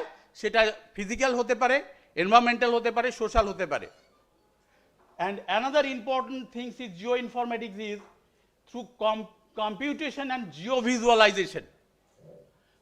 Geoinformatics আরেকটা জিনিস করে থাকে, সেটা হচ্ছে জিওভিজুয়ালাইজেশন। আগে আমরা যখন রাস্তা দিয়ে যেতাম বড় বড় ব্যানার দেখতাম ফ্ল্যাটের, আর এখন যেটা দেখি কি দেখতে পাই? 3D visualization. It is totally changed the visualization techniques. So whatever data you have, you try to present your data in good visualization techniques and analyze your data properly and then you can visualize your data using geoinformatics techniques. How it is possible? And the resource management, natural resource management is the assessment of the availability and condition of the natural resource. এটা কি কি লাগে আমাদের manage করতে গেলে? Mapping, measuring, modelling and monitoring. আমরা এইগুলো করে থাকি। Mapping, measuring, modelling and monitoring, Hazard and risk assessment, change detection, analysis and modelling, environmental monitoring. তো যাই করি না কেন আমাদের করতে হয় mapping. So if you are the people of geography, so you have the basic thing is cartography. So you know very well that how cartography are used, how cartographer are do their works. Are it is clear? And next thing is measuring. So we did not do any map. So আমাদের map আর geography লোকেদের map আর অন্যদের map এর তফাৎ কি? We are using the scale map, and nowadays we are measuring the height, area, all the things using geoinformatics, and then create a modeling, and then monitoring. This is very important part. What is the things? The monitoring. If you can planted a tree, if you don't monitor, then it is gone. Okay, so that the next thing is geoinformatics is the science and art of measuring, storing, organizing, analyzing and visualizing data or information related to phenomenon occurring on or near the earth surface. তাহলে আর্থ সারফেসের উপরে যা যা কিছু আছে সেগুলোকে আমরা measure করতে পারি, আমরা স্টোর করতে পারি, অর্গানাইজ করতে পারি, অ্যানালাইজ করতে পারি এবং আলটিমেটলি আমরা সেটাকে প্রপার ভিজুয়ালাইজ করব। অ্যান্ড কিভাবে করব? This is the latest geoinformatics techniques. How to collect spatial information or data through remote sensing survey techniques. These are the modern techniques. Digital photogrammetry techniques, satellites, UAV or drone techniques, radar and LiDAR techniques, GNSS techniques. Using these techniques, we are trying to manage the earth surface. Clear? এইগুলো আমরা করে থাকি use. So what is the basic workflow? আমরা কি করি? We are using different sensing systems, we are using different sensing system. কি কি sensing system আছে তোমরা জানো? Ground base platform, air base আর স্পেস বোর্ন। তো সেই সেন্সিং সিস্টেম থেকে আমরা ডেটা পাই দুটো ভাবে, পিকচারিয়াল পিকচার ফর্মে পেতে পারি অথবা ডেটা ফর্মে আর্থ সারফেসের ফিচারগুলোকে। তারপর সেটা আমরা কি করি? ইন্টারপ্রিটেশন অ্যান্ড অ্যানালিসিস করি। এই জায়গাটা very important, because you are the interpreter. If you interpret properly, then your result has been coming very accurately. So interpretation টা আমাদের properly করতে হবে এবং এটা digital এবং visual হতে পারে। After all, we are preparing maps, data tables, chart, layers, etc. etc. এইগুলো তৈরি করার পর সেগুলো আমরা কোথায় যাই? পাঠাই। আউট প্রোডাক্টটা কাদের লাগে? কাজে ইউজার্স, আমাদের লাগে না। তুমি গিয়ে মাঠে চাষ করো না, তুমি গিয়ে মাছ ধরতে যাও না নদীতে, সমুদ্রে। দেয়ার আর দ্য ইউজার্স যারা গ্রাউন্ড লেভেলে কাজ করে। তাহলে তুমি যে প্রসেসিংটা করছো সেইটা যদি বিরাট বড় বড় কিছু ডেটা আর ম্যাপ তৈরি করে দিয়ে গ্রামের লোকেদের চাষ, যারা এগ্রিকালচার ফিল্ডে কাজ করে তাদের হাতে দিয়ে এসো, তারা কিচ্ছু বুঝতে পারবে না। তো তাদেরকে যতটা বেটার ওয়েতে ভিজুয়ালাইজ করাতে পারবে, তোমার প্রবলেম, তাদের প্রবলেমটা কি, তুমি তত সাকসেস। তুমি যত কঠিনভাবে জটিলভাবে জিনিসটাকে রিপ্রেজেন্ট করবে, তারা কিচ্ছু বুঝতে পারবে না। So it is possible to using geoinformatics. Clear? So user is very important. And bureaucrats, আমলা যারা মিনিস্টারদের চালায়, তোমরা জানো ডিএম, এসডিও, বিডিও, গ্রাম পঞ্চায়েতের যারা রিপ্রেজেন্টেটিভ, তাদের যদি এই টেকনিক্সটা সম্পর্কে ভালো নলেজ থাকে তবেই তারা ইমপ্লিমেন্ট করতে পারবে গ্রামে, ওকে, বা বিভিন্ন এরিয়াতে। So why from the sky? কেন আমরা উপর থেকে অবজার্ভ করব? আমরা তো যারা জিওগ্রাফি পড়ি ইনস্ট্রুমেন্ট নিয়ে যাই, prismatic compass, dumpy level, theodolite দিয়ে মাপঝোঁক করি গ্রাউন্ডে গিয়ে। উপর থেকে কেন করব? Eagle has always the better sight. উপর থেকে দেখতে পাই গ্রাউন্ডটা সব থেকে বেটার, এবং আমরা এরকম image pi, photo. This is the aerial photo, And if you can use the photogrammetry techniques, শুধু শুধু ফটো দেখলে আর তার কোথায় কি আছে দেখলে তো হবে না, এই ফটোটা থেকে মেজারমেন্ট করতে হবে কত হাইট, কত এরিয়া, কতটা স্পেস নিয়ে আছে। So this is possible for using photogrammetry. আমরা ফটোতে কি করি, মোবাইল ফোন দিয়ে একবার একটা ফটো তুলি, কিন্তু দুটো জায়গা থেকে দুটো ফটো তুললে 60% ওভারল্যাপ করলে আমরা তার 3D পাবো, হাইট মেজার করতে পারবো, যেরকম তোমরা করেছো টোটাল স্টেশন বা থিওডোলাইটে, বেস অ্যাপ্রোচেবল বা বেস ইনঅ্যাক্সেসেবল মেথডে। So this is the aerial photography, how aerial photography has been taken out. কি করে এরোপ্লেন ফ্লাই করছে এবং একটা জায়গাকে কভার করছে। আর এই অ্যাঙ্গেলটাকে ক্যামেরার আমি যদি চেঞ্জ করে দিই, this is the vertical photograph.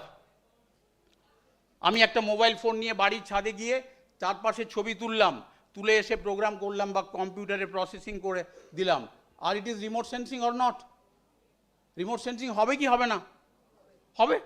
তাহলে আমরা এরোপ্লেন থেকে যদি ছবি তুলি, ভার্টিক্যাল ফটোগ্রাফ এরম দেখতে হবে, low oblique photograph, high oblique photograph, information গ্রাউন্ডের আলাদা আলাদা হচ্ছে, বিভিন্ন জায়গার ইনফরমেশন পাচ্ছি। So how do I fly? Balloon, aircraft, helicopter, UAV. Nowadays, we are using UAV techniques, drone techniques for collecting the real-time spatial data. If you have the data, if you want to collect real-time data, then you are try to use what? UAV or drone. Then you can collect the spatial data in real time. And how is it done? We are using two types of sensors, active and passive, already you know. So, but how evolution of collection of spatial information has been changed? আগে আমরা spy কাজে pigeon camera use করতাম, ডিফেন্সের পায়রার kite photograph, balloon photograph, but now we are using drone. So any type of natural hazard or any type of management technique, if you can try to follow, then you are using drone techniques. And this is the early spy satellites. If you can go to the Zenith and Corona site, then you can get it. আমাদের বিভিন্ন জায়গায় লেখা থাকে photography strictly prohibited, but in 1963, 1961 এই সময় পুরো ওয়ার্ল্ডটাকে USA capture করে রেখে দিয়েছে ডেটা কালেক্ট করে। তাহলে এই ধরনের পুরনো ডেটা আমরা কোনো জায়গার কালেক্ট করতে পারি। সো কি এগুলো? These are the satellites. So many satellites are there, each and every country they are try to compete in others, so develop their space mission. So we are and we will be. আমরা আগে ভাবতাম চাঁদে কিছু পাঠাবো, এখন ভাবছি চাঁদে গিয়ে একটা ফ্ল্যাট বাড়ি বানাবো। So this is the space development of space. What happened? Each and every sphere there are satellites is present, and each and every satellites they are try to use, the application is different. So different type of satellites are different application is there, and they are provide the information or data, and we are using this data for different purpose, and it is the Indian imaging capability. So 23 metre থেকে 1 metre আরো develop করছে কেন? Because if we can develop the space science, then dollar পাউন্ডে টাকা আসবে বিদেশ থেকে। অনেক দেশ আছে এখনো যারা স্যাটেলাইট মিশন করতে পারেনি, তাহলে তাদের থেকে আমরা টাকা পাবো। তোমরা জানো সানসিন কোন satellite all over the world cover করে, তো এই হচ্ছে ঘটনা। আর এইগুলো কি সাদা সাদা ডটগুলো কি? These are the satellites. দেশ তো পাঠিয়ে দিল প্রচুর স্যাটেলাইট, তা প্রত্যেকটা স্যাটেলাইটের একটা লাইফ স্প্যান থাকে, তো তারপরে তো আর কাজ করে না, ডেড বডিগুলো ওইখানেই ঘুরছে। সেগুলোকে নামিয়ে আনার জন্য চেষ্টা করছে না কেউ।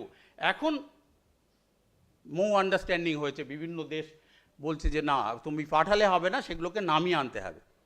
ওকে, so now space hazards is very important part. Okay, so scope of geospatial science, কত ধরনের স্কোপ আছে। আমরা বিভিন্ন ইনস্ট্রুমেন্ট নিয়ে এতদিন কাজ করতাম, এখন আমরা কি করব, একটা গাড়ির মাথায় একটা সেন্সার লাগালাম আর একটা স্পেকট্রোমিটার ইউজ করছি একটা যে কোনো ক্রপ ফিল্ডে, কত স্পেকট্রাল ভ্যালু রিফ্লেক্ট করছে সেটাকে রেকর্ড করছি, করে আমরা দেখছি অ্যাটমসফিয়ারের যে সেন্সার আছে স্পেসে সেটা কত ভ্যালু দিচ্ছে। দুটো ভ্যালু কি ক্যালকুলেট করে আমরা কি পাবো, অ্যাটমসফিয়ারিক এরার পাবো, গ্রাউন্ড থেকে স্পেকট্রাল ভ্যালু কত দিচ্ছে আর স্যাটেলাইট কি দিচ্ছে, দিয়ে আমরা এই দেখো একটা গাড়ি laser sensor install in a car, and if you can, this car is moving in a road, then what happened, both side information are captured accurately. So how it is possible, আমরা big বাজারে গেলে একটা বার যখন জিনিস কিনি তার দামটা বুঝতে পারি, কত লেখা আছে, কি করে বুঝি, স্ক্যান করা, তাহলে এই বার কোডটাকে স্ক্যান করলেই আমরা বুঝতে পারি যে তার রেট দাম কত। সো তার স্যাটেলাইটগুলো কি করছে ভাই, আর্থ সারফেসটাকে স্ক্যান করছে রেগুলার, এবং এই একই স্ক্যানিং আমরাও করতে পারি আমাদের যন্ত্র দিয়ে, ডাম্পি লেভেল দিয়ে। ওইখানে দেখো ওইদিকের দিকে স্টাফটা দেখতে পাচ্ছ, কাঠের তৈরি, অ্যালুমিনিয়ামের আগে আমরা ব্যবহার করতাম, স্টেডিয়া ফেরিয়া নিতাম, কিন্তু এখন যদি আমরা বারকোড দেওয়া একটা স্টাফ ইউজ করি কি হবে, আর একটা রে গিয়ে যদি স্ট্রাইক করে আমরা ডিজিটাল ভ্যালু পাবো, নাম্বার পাচ্ছি, আর অ্যানালগ মেথড উঠে গেল, ডিজিটাল হয়ে গেল সব। তাহলে যেই মুহূর্তে এটাকে রেটা গিয়ে স্ক্যান করবে অটোমেটিক্যালি আমরা এলিভেশন পাবো ওই জায়গার, সেখান থেকে আমরা ক্যালকুলেট করতে পারবো a huge number of data we can collect in a fraction of minutes or hours. These are the techniques of total station. You know how it is work. So this is the total station.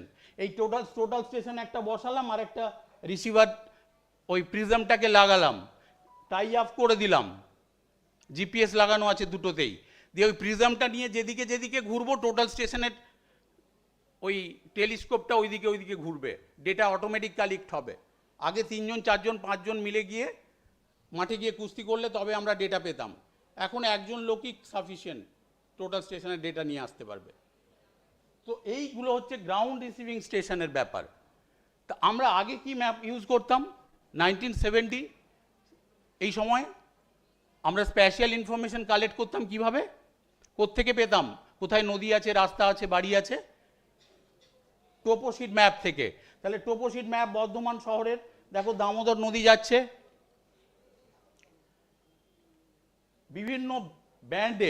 বিভিন্ন ব্যান্ডে IRS list 3-তে আমরা দামোদর এই বর্ধমান সিটিটাকে দেখতে পাচ্ছি, রিফ্লেক্টেন্স আলাদা হচ্ছে এক একটা ব্যান্ডে এক এক রকম, নিয়ার ইনফ্রারেডে সাদা দেখতে পাচ্ছি সব। তাহলে why interpretation is very important. Near infrared ব্যান্ডে দেখো নদীর ভেতরটাও সাদা, বাইরেটাও সাদা, তাহলে কি নদী থেকে বালিগুলো নিয়ে এসে জমা করেছে, বুঝতে পারছি না কোনটা কি। If you are prepare standard FCC and if you can go to the digital image processing, then you can find out standard FCC করার সঙ্গে সঙ্গে কী হলো, ন্যাচারাল ভেজিটেশনগুলো লাল হয়ে গেল, কিন্তু নদীর ভেতরটা সাদাই থেকে গেল। তো digital image processing data analysis করে আমরা এটা করতে পারি। শুধু তাই নয়, আমরা যেটা করতে পারি যে একটা 2012 সালের স্যাটেলাইট ইমেজ নিয়ে হাউ ইট ইজ চেঞ্জড, রিভারটা শিফট করছে কিরম দেখো, তাহলে টোপোশিট ম্যাপের নদীটা কোথায় ছিল এখন কোথায়, তাহলে আমরা কি দেখতে পাচ্ছি, we are try to find out the erosion and accretion, নদীর কোথায় ক্ষয় হচ্ছে বেশি, কোথায় সঞ্চয় হচ্ছে, খুব সহজেই বার করতে পারলাম চেঞ্জ ডিটেকশন অ্যানালিসিস করে পুরনোর সঙ্গে। শুধু তো বার করে দিলে হবে না, কোথায় ক্ষয় হচ্ছে, যেখানটা ইরোশন হয়ে যাচ্ছে সেখানে কি ছিল, লোকের বাড়ি ঘর থাকতে পারে, চাষের জমি থাকতে পারে। তা কি থেকে জানবো আমরা, চাষের জমিগুলো জানতে পারি কি থেকে, কোন ম্যাপ থেকে, ক্যাডেস্ট্রাল ম্যাপ, মৌজা ম্যাপ, ইউনো ক্যাডেস্ট্রাল ম্যাপ যদি আমি এর উপরে ওভারল্যাপ করে দিই তাহলে কি হবে, কোন কোন জায়গার মৌজাগুলো, কোন কোন বাড়ি ঘরদোর কার জলের তলায় গেছে, ইরোশন হয়েছে, সেটা আমরা সহজেই বার করতে পারবো। শুধু তাই নয়, আমরা এখনকার লেটেস্ট যে রিভার লাইনটা কোথায় সেটা জিপিএস দিয়ে ডিমার্কেট করতে পারি, করে তার সঙ্গে আমি ওভারল্যাপ করে দিতে পারি, আর এটা আমরা ল্যান্ড ইউজ এলইউএলসি ম্যাপ জেনারেট করতে পারি, করে আমরা প্রোডাকশন কোথায় কী ধরনের প্রোডাকশন আছে সেগুলো বার করতে পারি। So this is the another application of LULC mapping. So next thing is that the same way we are trying to find out that shifting of river course in Ganga. Are it is clear? In the same way, if you have the topo sheet map Or if you don't have any topo sheet map, if you have the just Google image, so you can go to the historical site and then you can try to how much change is going on in a particular field. Or it is possible? Google image করেছে সবাই, Google Earth Pro download করা আছে মোবাইলে, তাহলে ওখানে historical সাইটে গেলে পুরনো স্পেস দেখা যায় কি ছিল নদী আর এখনকার নদীটা কত চেঞ্জ হয়েছে। তাহলে এইভাবে আমরা কিন্তু প্রত্যেকটা জায়গা চেঞ্জ ডিটেকশন করতে পারি, করে এস্টিমেট করতে পারি কতটা এরিয়া চেঞ্জ হলো, ফারাক্কার উপরে নিচে। এইভাবে আমরা সুন্দরবন এরিয়া করতে পারি, সুন্দরবনের আইল্যান্ডগুলো কীরকম কীরকম ইরোশন হচ্ছে, কোথায় অ্যাক্রেশন হচ্ছে দেখাতে পারি। এবং আলটিমেটলি এইগুলো করে কি হবে, শুধু স্প্যাশিয়াল চেঞ্জ দেখালে হবে, আমাদের কি দরকার, ডেটা দরকার। ডেটা কতটা এরিয়া চেঞ্জ হচ্ছে এবং কোন দিকে চেঞ্জ হচ্ছে, ট্রেনটা কি, কোথায় ইরোশন হচ্ছে, অ্যাক্রেশন হচ্ছে, কোন দিকে বাড়লো কমলো, এই ডিজিটাল ইনফরমেশন, নিউমেরিক ইনফরমেশন লাগবে এবং সেটাকে আমরা কার্টোগ্রামস দিয়ে রিপ্রেজেন্ট করব। So what is remote sensing? এতক্ষণ দেখে আমরা যেটা দেখলাম, remote sensing deals with qualitative and quantitative information, qualitative and quantitative, choropleth and chorochromatic map, you know, density map, population density kori amra. So this is the look no touch, without any physical contact we are do this. তোমাদের এই ক্যাম্পাসের একটা map দরকার, sir বললো আজকের মধ্যেই করতে হবে, সন্ধ্যের মধ্যে। ক্যাম্পাসের একটা হাই রেজলিউশন ইমেজ নিলে, ডিজিটাইজ করলে বিল্ডিংগুলোকে, করে ম্যাপ বানিয়ে ফেললে কতক্ষণ লাগবে করতে। এইটা যদি আমি ফিল্ডে গিয়ে ম্যাপ করতাম ইনস্ট্রুমেন্ট নিয়ে তাহলে অনেক টাইম লাগতো, তাই না? So this is the very common and very easy technique for preparation of map. Fraction of মিনিটের, ঘন্টার মধ্যে ম্যাপ তৈরি হবে। শুধু তো ম্যাপ বানিয়ে দিলে হবে না, what we are try to do, we are link the data. আমি এই ম্যাপের মধ্যে যে কোনো একটা বিল্ডিংয়ে ক্লিক করলে তার ডেটাবেসটা দেখতে পাবো, আবার ওই ডেটাবেসে ক্লিক করলে বিল্ডিংটা দেখতে পাবো। তাহলে কি হচ্ছে, spatial and non spatial linked.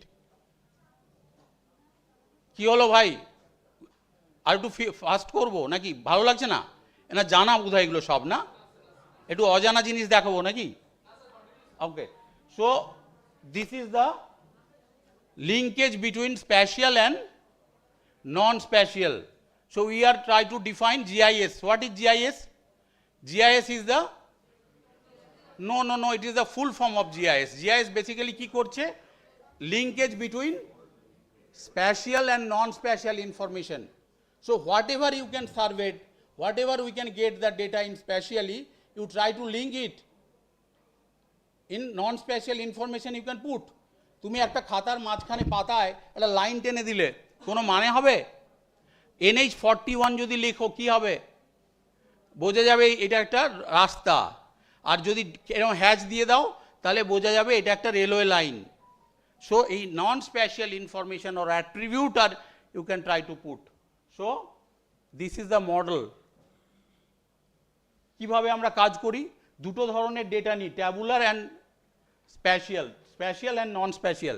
Spatial ডেটাগুলো কোত্থেকে পাই, toposheet map, aerial photo, satellite image. আর নন স্প্যাশিয়াল ডেটাগুলো কোত্থেকে পাই, সেন্সাস ডেটা, ডিস্ট্রিক্ট গ্যাজেটিয়ার, এগুলো থেকে নিয়ে দুটো রকমের ডেটাকে আমরা কম্পিউটারে ইনপুট করি, করে statistical analysis, modelling, map overlay, spatial analysis করে আমরা আলটিমেটলি আউটপুট পাই। এইটা হলো অ্যাকচুয়াল জিআইএস এর মডেল। তো যাই ম্যানেজমেন্ট করতে যাই কিনা, ন্যাচারাল ডিজাস্টার হোক, অমনি যা কোনো ম্যানেজমেন্ট করতে গেলেই আমাকে এই মডেল ফলো করতে হবে। দু ধরনের ডেটা নেব আর সেটাকে প্রসেসিং করব, করে আউটপুট পাবো।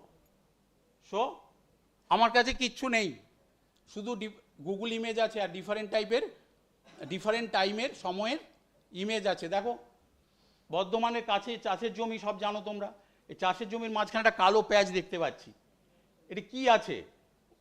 2007 জানুয়ারিতে দেখলাম প্যাচটা আরও বাড়লো, তারপরে দেখলাম অন্য একটা সেন্সার দিয়ে প্যাচটা এরকম এত বড় হচ্ছে, তারপর আরও বাড়লো প্যাচটা। তাহলে এই প্যাচটা কি আছে ওখানে আমি জানি না।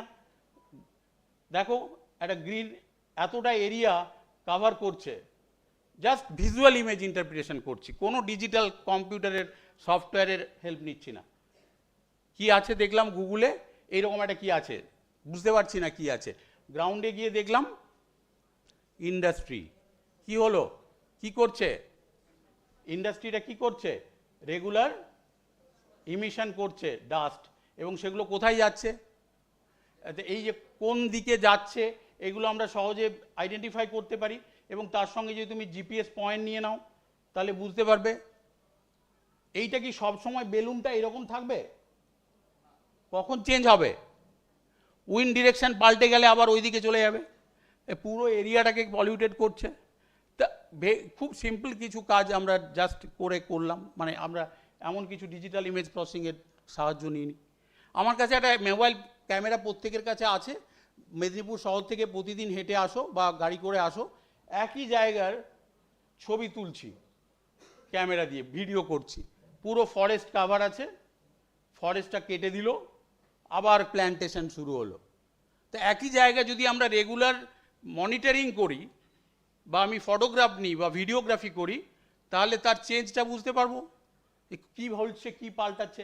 সেম ওয়েতে আমরা সুন্দরবনের বেশ কিছু দ্বীপের এরকমভাবে আমরা দেখতে পারি, যে জম্বু দ্বীপ, এগুলো তোমরা হয়তো দেখে থাকবে এই কাজগুলো। এই আইল্যান্ডটা 68-এ ছিল, এরকম 72-তে এরকম হলো, তারপরে 77-এ এরকম হলো, তারপরে 80 হলো। এই লালটা কি, লালগুলো ম্যানগ্রোভ, স্ট্যান্ডার্ড এফসিসি করলে ভেজিটেশন রিফ্লেক্ট করে নিয়ার ইনফ্রারেডে লাল হয়ে যায়। তো এই ম্যানগ্রোভের দেখো পুরো ম্যানগ্রোভে ঢাকা। এবার হঠাৎ করে দেখা গেল দ্বীপটার ভেতরে একটু সাদা তৈরি হচ্ছে, বাড়ছে, ওটা আরও বাড়লো 1994-এ, 2001 পুরো আইল্যান্ডের অর্ধেকটার বেশি জায়গা ইরোডেড হয়ে বা ডিফরেস্টেড হয়ে গেল। কি আছে ওখানে, এতটা জায়গা ডিফরেস্টেড হলো কেন? পরে দেখা গেল আবার সেইটা 2010-এ গিয়ে গাছপালা লাগিয়ে আবার সেটাকে পুনরুদ্ধার করার চেষ্টা হলো। এখনকার যদি আমরা দেখি গুগল ইমেজে এরকম আইল্যান্ডটা দেখতে হয়েছে। ওখানে মাছের চাষবাস শুরু হয়েছিল, মাছ ধরে এনে ড্রাই ফিশ এইসব করছিল, তো সেটা যাই হোক বন্ধ হয়েছে। তো এই যে চেঞ্জ ডিটেকশন স্টাডি আমরা করতে পারি, করে তার আমরা একটা রেজাল্ট পেতে পারি যে কি হলো, এই সব হচ্ছিল।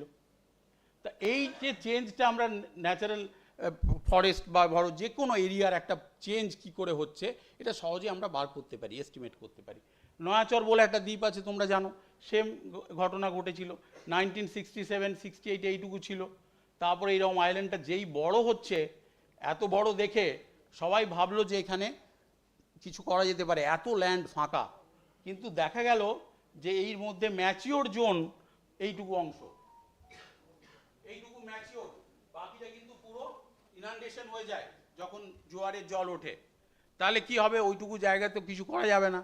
এখন যদি তুমি যাও তাহলে দেখবে আর কিচ্ছু নেই, গাছপালা পুরোটাই ফিশারি হয়ে গেছে।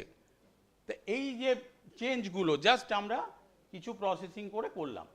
এবার এর সঙ্গে কিন্তু আরেকটা টেকনোলজি যুক্ত আছে, সেটা হচ্ছে কি, এটা জিএনএসএস বা জিপিএস টেকনোলজি। এইটা না হলে কিন্তু আমরা এখন আর একটা মুহূর্ত বাঁচবো না। আমি এখন বেরিয়েই দেখবো যে আমার ট্রেনটা খড়গপুর থেকে কখন আছে, কোথায় আমার গাড়িটা জ্যামে আটকাবে ইত্যাদি। তো এই ব্যাপারগুলো কিন্তু আমরা জিপিএস নেভিগেশন থেকে শুরু করে ক্রাউড সার্চিং করি। কিন্তু আমরা কি কাজে লাগাবো জিপিএসকে?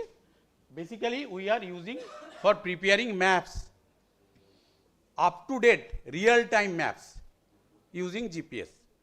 তাহলে কি করব আমরা দীঘার সমুদ্রের পাড়ের একটা ইমেজ নিলাম। দেখো ইমেজটাতে ওই সাদা যে অংশটা পুরোটাই কি আছে, এই জায়গাটায়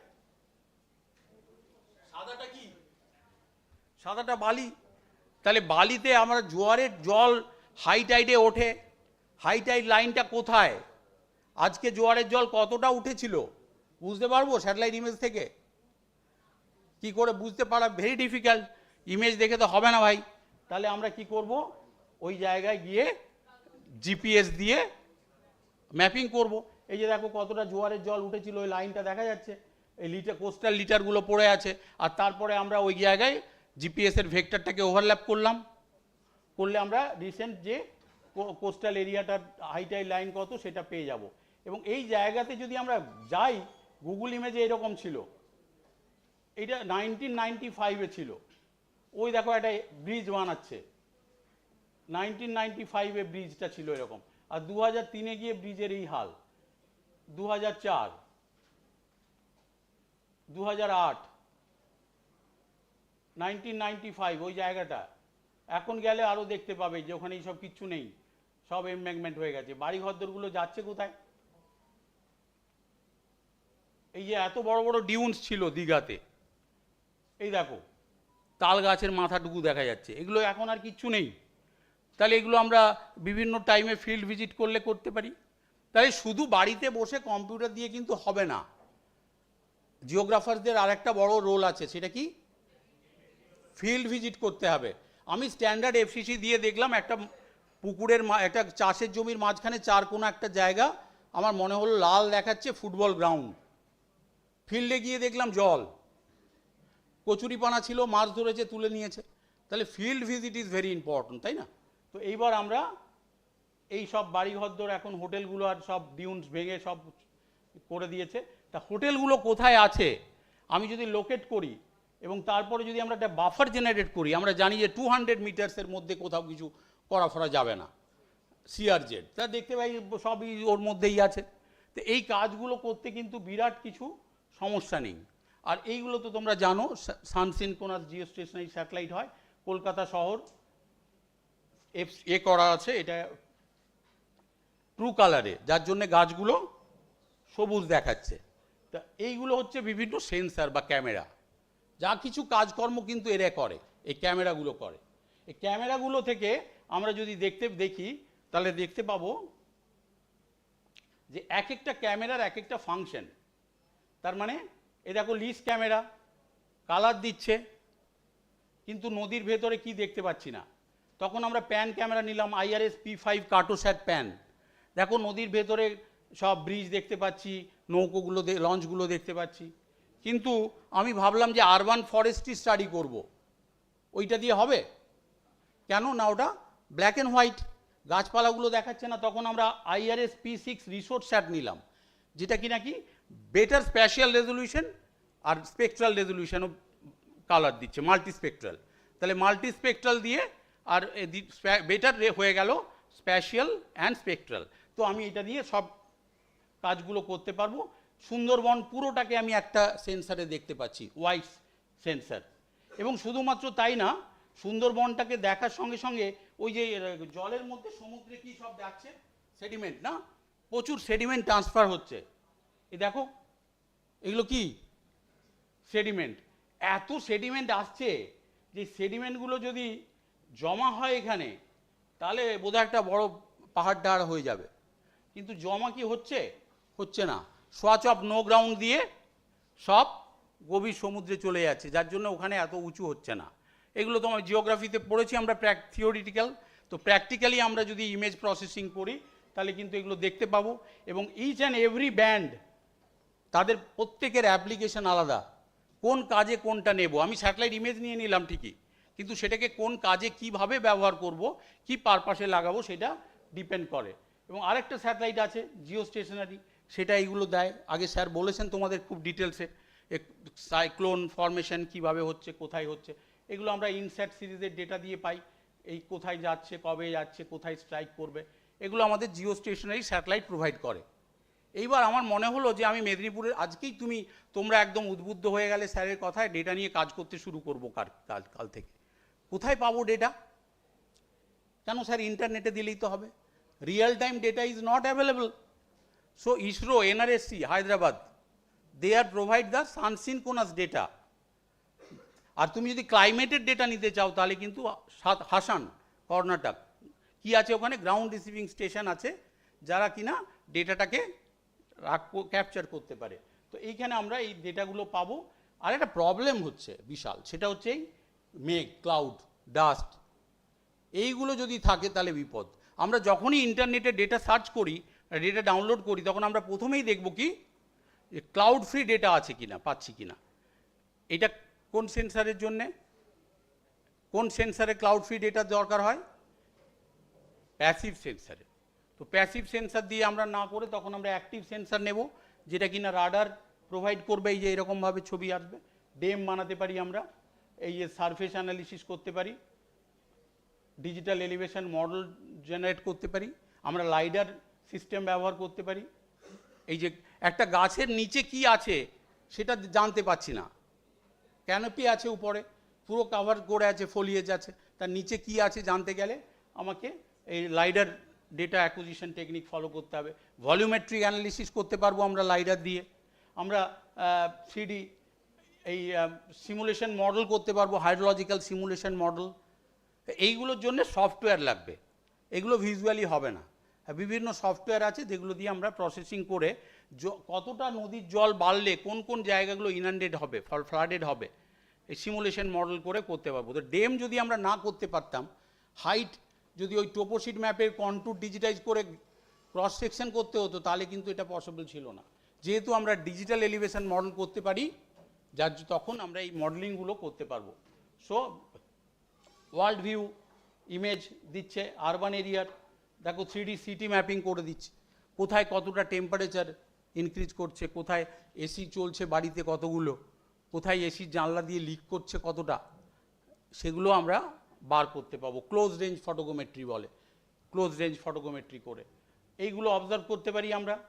ওয়াটার ভেপার, শুধু তাই নয়, স্যার আগে বললেন যে আমরা খুব ঝগড়াঝাটি করে বিভিন্ন দেশের সঙ্গে, third world country, developing country, তোমরা পলিউশন করছো প্রচুর। তা পলিউশন করছে কে?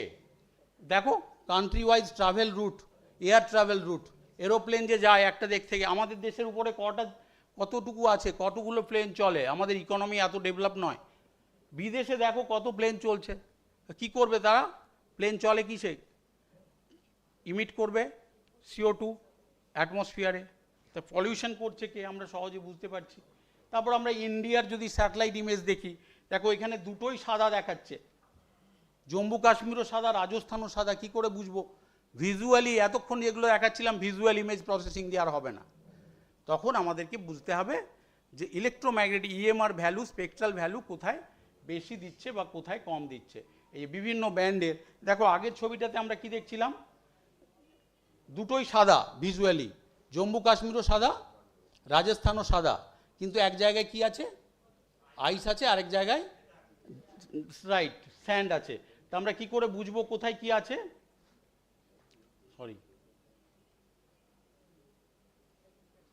আমরা দেখব এর স্পেকট্রাম ভ্যালুগুলো কত আসছে, ইলেকট্রোম্যাগনেটিক স্পেকট্রাম ভ্যালু কোন ব্যান্ডে কত দিচ্ছে। এই ভ্যালু দেখে আমরা বুঝবো। দেখো নিয়ার ইনফ্রারেড কি করবে, আইসে যেভাবে এই যে দেখো পার্টিকুলার একটা পিক্সেল বিভিন্ন ব্যান্ডে বিভিন্ন ভ্যালু দেবে, এবং সেই ভ্যালুগুলোকে নিয়ে আমি যদি অ্যানালিসিস করি, তাহলে আমরা দেখব যে প্রত্যেকটা অবজেক্ট দেখো আলাদা আলাদা স্পেকট্রাল সিগনেচার আলাদা প্রত্যেকের, এবং তার থেকে আমরা বুঝতে পারবো। দেখো ভেজিটেশন রিফ্লেক্ট করছে নিয়ার ইনফ্রারেডে বেশি আর ব্লুতে কম, ফ্রেশ স্নো কিন্তু পুরো অপোজিট। তাহলে দুটো আইস আর স্যান্ডের ডিফারেন্সিয়েট করতে গেলে আমরা যদি ডিজিটাল ইমেজ প্রসেসিং করি, তাহলে দেখব পুরো অপোজিট ডেটা পাবো। তো এইভাবে আমরা আইডেন্টিফাই করব। এছাড়া প্রচুর অ্যাপ্লিকেশন আছে, মানে যে অ্যাপ্লিকেশনগুলো আমরা বিভিন্নভাবে ব্যবহার করি অলরেডি দেখালাম। তার মধ্যে ড্রোন টেকনোলজিটা আমরা সব থেকে অ্যাকসেপ্টেবল ডিজাস্টার ম্যানেজমেন্টের জন্য। হঠাৎ করে কোনো একটা জায়গায় প্রবলেম হলো, তখন তো আমি কোনো স্যাটেলাইট ডেটা পাচ্ছি না, তো এরিয়াল ফটোগ্রাফি ফ্লাই করতে গেলে অনেক প্রবলেম আছে। মেন প্রবলেম হচ্ছে হাই অল্টিটিউডটা এক রাখা যায় না, এয়ার প্রেশারের জন্য আপ ডাউন করে। ড্রোন দিয়ে আমরা বিভিন্ন টাইপের ড্রোন আছে এবং তারা বিভিন্ন application, there are so many type of drones are now present in the market, but there is a specific rule and regulation is there. If you want to fly a drone in your area, if you don't have any permission about the ministry, then it is create some problem. So some of the limited height of this altitude you can take a fly in drone. These are the launching method, how the drone has been launched, and this is the UAV operations. একটা জায়গা থেকে control করে এবং totally GPS দিয়ে চলে এটা, কারণ না হলে গিয়ে ড্রোনটা কিন্তু তোমার বাড়ির ছাদে বা জানলা দিয়ে ভিতরে ঢুকে যেত। আর জিপিএস কোঅর্ডিনেট দেওয়া থাকে, তার বাইরে কখনোই ড্রোনটা যাবে না।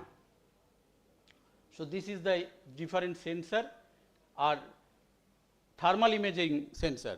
দেখো বর্ডার এরিয়াতে যারা থাকে, যারা মিলিটারি, তারা কিন্তু কুয়াশা থাকে, মেঘ থাকে, ক্লাউড থাকে, দেখতে পায় না কিছু, তখন কিন্তু এরকম ক্লিয়ার ইমেজ, দেখো পোর ভিজিবিলিটি ক্লিয়ার হয়ে যাবে যেই মুহূর্তে চোখে ওটা পড়বে বা ওইটা দিয়ে ফলো করবে। বিভিন্ন অ্যাপ্লিকেশনে, সিভিলিয়ান অ্যাপ্লিকেশনে ড্রোনকে কিভাবে লাগানো হয়, এগ্রিকালচারাল মনিটরিং। হ্যাঁ, আমরা এটা গ্রামের দিকে খুব দেখি, চাষের জল ভর্তি হয়ে গেল, একজন গিয়ে তুমি সার দিলে, পেস্টিসাইড দিলে, আর একজন গিয়ে কাটিয়ে দিল, জলটা গিয়ে তার জমিতে ঢুকে গেল। তো ড্রোনে দেখা যাচ্ছে যে কীরকম ইরিগেশন ফেসিলিটিসের কী হচ্ছে না হচ্ছে। Security and safety management, traffic control, এই যে fire control, forest fire observation and monitoring, volcanic activity, কোন দিক থেকে কিভাবে SRTM ডেটা দিয়ে আমরা দেখতে পারি মুভমেন্ট কীরকম হচ্ছে, ক্যালডেরাটার কোন দিকে থেকে যাচ্ছে, কতটা এরিয়া এফেক্টেড হচ্ছে। আর these are the different site, আমি যেটা দিয়ে শুরু করেছিলাম যে data is now available in your hands. So many data, প্রচুর ডেটা আছে ইন্টারনেটে। আমাদের কাজ হচ্ছে ডেটাটাকে নিয়ে প্রপারলি ইউটিলাইজ করা এবং মানুষের কাজে লাগবে, বাড়ির লোকেদের কাজে লাগবে, গ্রামের লোকেদের কাজে লাগবে, আমার নিজের বাড়ির দেখা কাকা দাদা তাদের কাজে লাগবে, এই রকম কিছু কাজ করা বা দেখা, যেটা হলে কিন্তু আমরা যদি বাড়ি থেকে শুরু করি তাহলে বোধহয় টোটাল এনভায়রনমেন্ট বা জায়গাটাকে পাল্টাতে পারবো। Thank you for your attention. Hello sir. Sir sir একটা কোশ্চেন ছিল স্যার। বলো বলো বলো ভাই, মাইকটা নিয়ে বল না।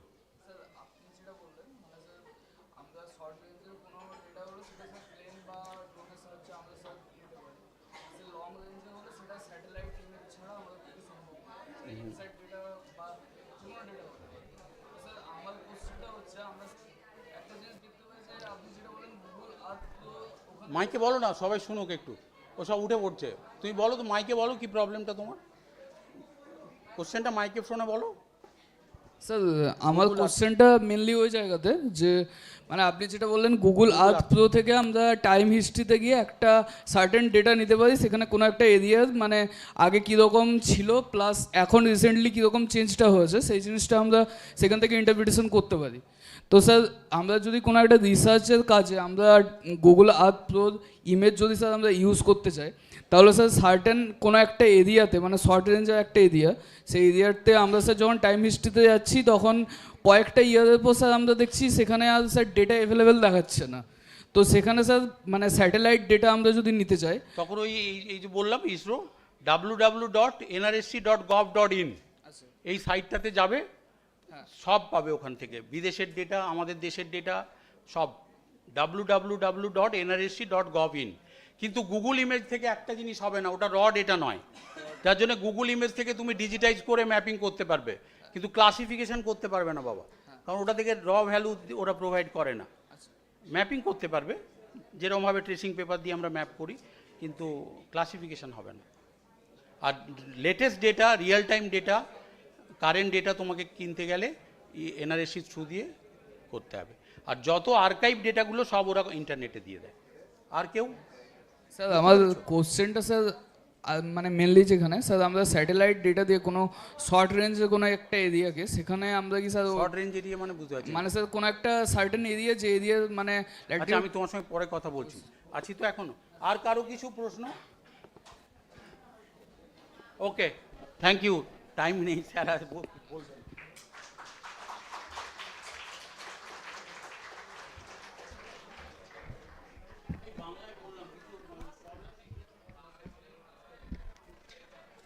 Thanking you, sir, for your informative and enriched presentation. Our next lead lecturer, Professor Soumo Kanti Ghosh.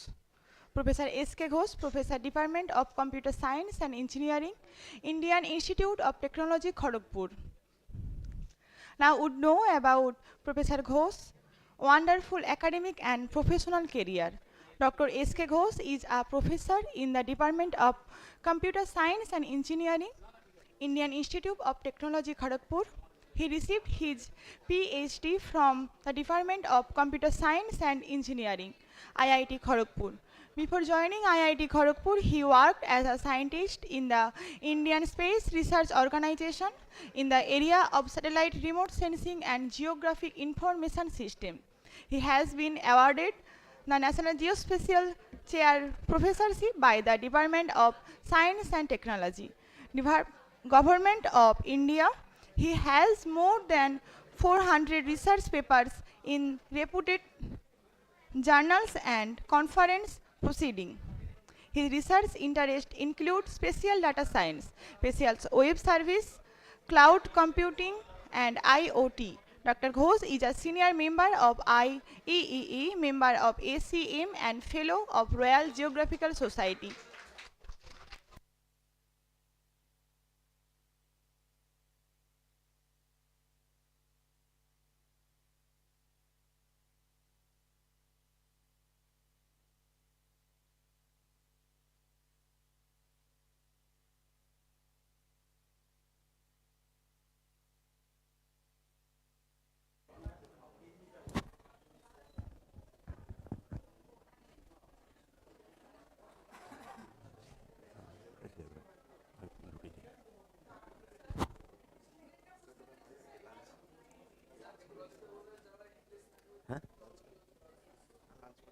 হ্যাঁ কত আধ ঘন্টা 45 মিনিট হ্যাঁ হ্যাঁ হ্যাঁ মানে ছেলেপেলেদের খিদে পেয়ে যাচ্ছে কিনা বুঝতে পারি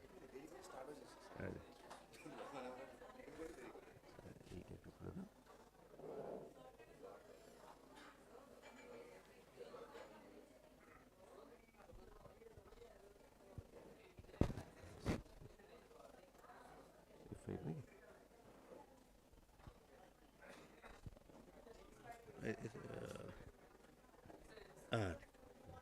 ঠিক আছে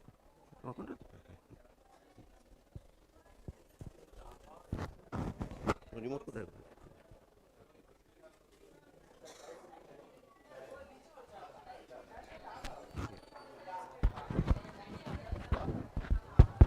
ঠিক আছে এটা তো দরকার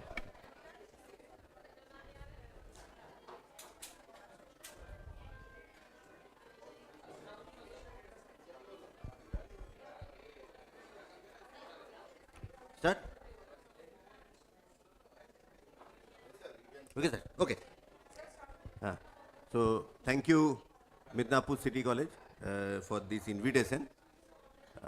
Thank you for this pre-lunch session is always critical. Post-lunch session is also critical. You feel sleepy.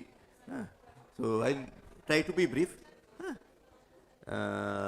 আর কোনো প্রশ্ন থাকলে ইংরেজি বাংলা যাতে হোক হাত তুলবে আগে দেন কোয়েশ্চেন নো চ্যালেঞ্জিং আমিও ইন্টারচেঞ্জেবলি চেষ্টা করবো ইংলিশ আর বাংলায় but something like this so আমি I am in department of computer science আউটলুকটা little bit of computer science but I have I work with ISRO for around 8 years, especially in the area of remote sensing and GIS. Mostly worked in this. There is a wing called NNRMS, National Resource Management System, right? And now closely work with. There is a wing called NGP, National Geospatial Program of DST.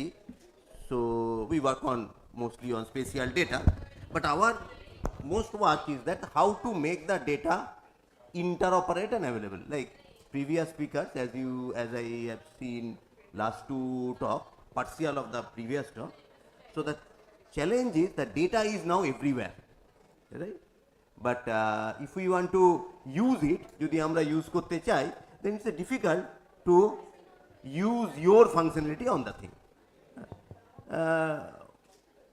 One example is there that I like if I want to make a say length of the road from Midnapore to Kharagpur from say 20 feet, if I want to make it 40 feet, then I require road related data, I require agriculture related data, I require build up related data, I require water resource data, means hydrology related data, and several other data, right?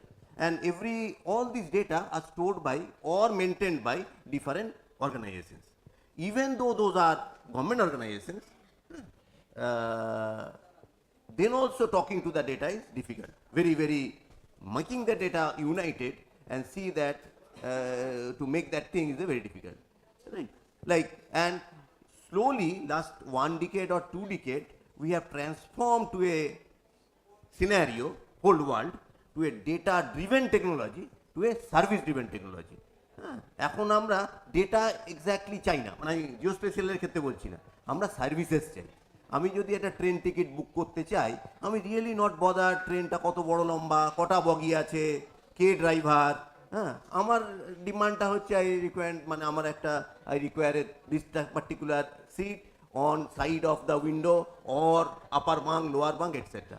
তাহলে এই whole or all of us are using like Amazon, Flipkart, etc. Those are services, right? Amazon তো জানে না যে ওই phone থেকে আরম্ভ করে জুতো সব কিছু তো কোনো ফান্ড নাই। That means there is a what we say intelligent broker in between. হ্যাঁ, একজন আছে somewhere that Amazon বলো, Flipkart বলো, বা আমরা যদি মেক মাই ট্রিপ বলি, who is doing the job for me? আমরা কি পারচেস করছি? সার্ভিসেস। আমরা নানা রকম অফার পাচ্ছি, একসঙ্গে কিনতে পাচ্ছি। তুমি একটা মোবাইল ফোন কিনতে যাও, then it will immediately pop up that whether you require a screen guard, whether you require a back cover, whether you require a insurance on the phone, etcetera. তাহলে এই service correlated is a main thing. Why not on the geospatial thing, right? So there is a lot of effort across the world, in our country also, by Act of Parliament in 2010, there is a concept called NSDI came up, National Spatial Data Infrastructure. So data is no longer a data, but it's a infrastructure. The best known infrastructure আমার এখন অবধি আমরা কিসে অভ্যস্ত is the telecom infrastructure. আমার একটা mobile কিনবো, একটা সিম কার্ড কিনবো, I will pay the subscription for the SIM card, then I require all the services. আমি কল করতে পারবো, মেল দেখতে পারবো, ভিডিও স্ট্রিমিং করতে পারবো। That means there should be infrastructure. If I plug in, it should give me the services. Like এর আগে যেমন স্যার বলছেন সুন্দরবনের ডেটা, বা আমি মেদিনীপুরের এরিয়া চেঞ্জ ডিটেকশন করবো। এক হচ্ছে আমি ডেটা সার্চ করবো, কোথায় গুগলে পাওয়া যায়, এটসেট্রা। আরেকটা বলছি আমি ওসব সার্চ ফার্চ করতে রাজি নই, আমি পয়সা পে করতে রাজি আছি, subscription for a period of time, and then I say that I require a data from 1970, 80, 90, etc., and you take care of the rest of the thing. এই হোল সিস্টেমটা এদিকে যাচ্ছে। সো আমার নলেজটা কোথায় লাগবে না, আমি বেসিক্যালি আমার ডোমেন নলেজটা অ্যাপ্লাই করবো। As a geographer what you have, as a hydrologist you have, as a computer science I have what I am having. আমি বলছি আমার নলেজটাকে ইউজ করে আমি ফাংশনালিটি, আমি যদি সম্ভব হয় আমি একটা দেখাবো। আমরা একটা কাজ করেছিলাম post covid socio economic, funded by department of science and technology, যে ওভারঅল লাইভলিহুড প্যাটার্নটা কী হয়েছে, তার মিটিগেশন টেকনিকটা কী হতে পারে। খড়গপুরের অ্যারাউন্ডে 4টে ব্লক নিয়ে, around some villages in the block, right? So there are economist, there are লাইভলিহুডটা আমার একদম জানা নেই, সো লাইভলিহুড মডেলটা কী হবে, কিন্তু we can make this data together. So when we talk about this special, কী হলো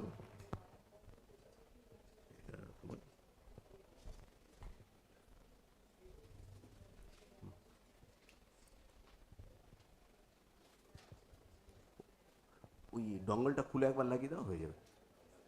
ও হ্যাঁ, এদিকেও লাগাতে পারি।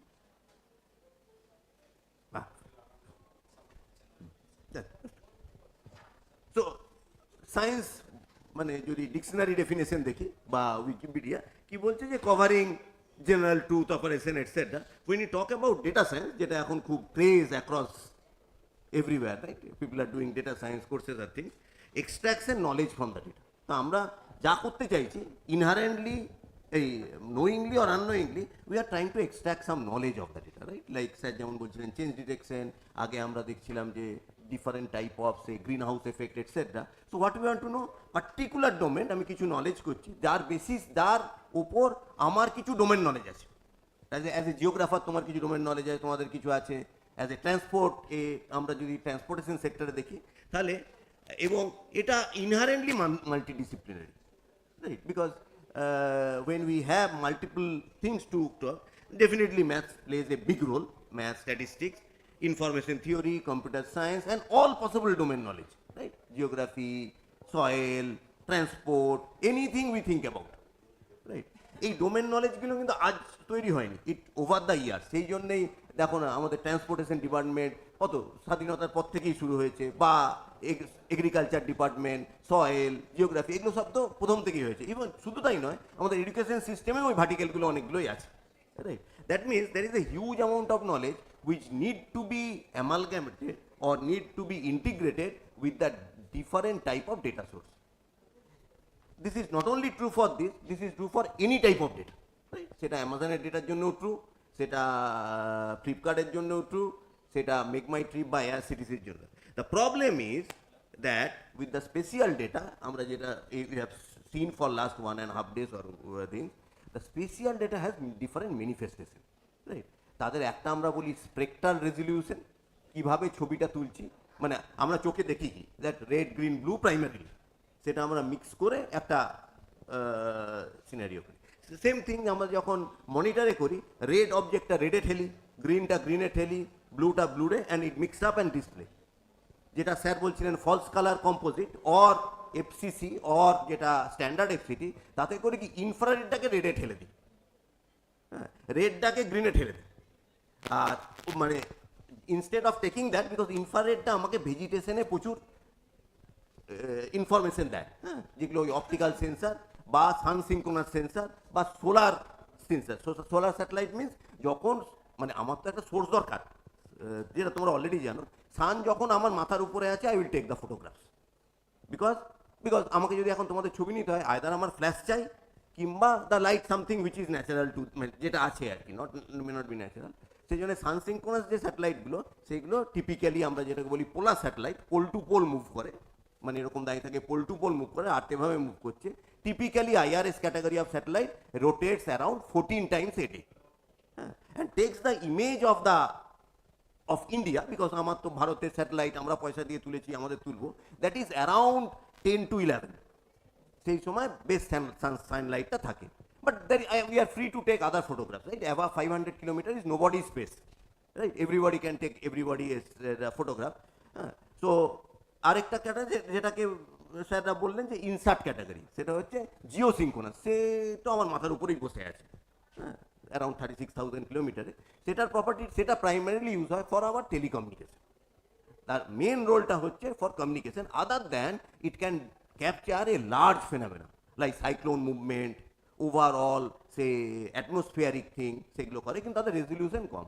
Once I require the resolution high means I need to go close to the thing, right? If I take the whole এর photograph, তাহলে আমি এখান থেকে তুললে সবার তুললাম, ইন্ডিভিজুয়ালি তুললে সবার কাছে কাছে গিয়ে ছবিটা তুলতে হবে আমার মোবাইল দিয়ে, তার মানে আমার ডেটা লোডটা বাড়তে থাকে। So all depends that what sort of application you are looking for.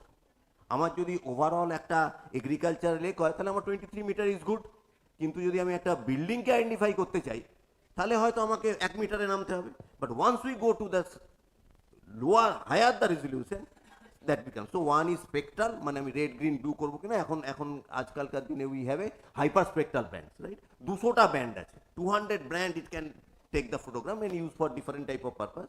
আরেকটা হচ্ছে স্পেশিয়াল রেজলিউশন, কত কাছে কত দূরে তুলবো, রাইট? আরেকটা হচ্ছে টেম্পোরাল, কতদিন পরে পরে ছবিটা হবে, right? So like with our own satellite, every 3 days or less than 3 days, we are having data which are of the thing. আজকে যদি মিদনাপুর সিটি কলেজ ক্যাপচার্ড হয়, within 72 hours again Midnapore city college capture হবে। Other than it help you in change direction etc, it's a huge data volume.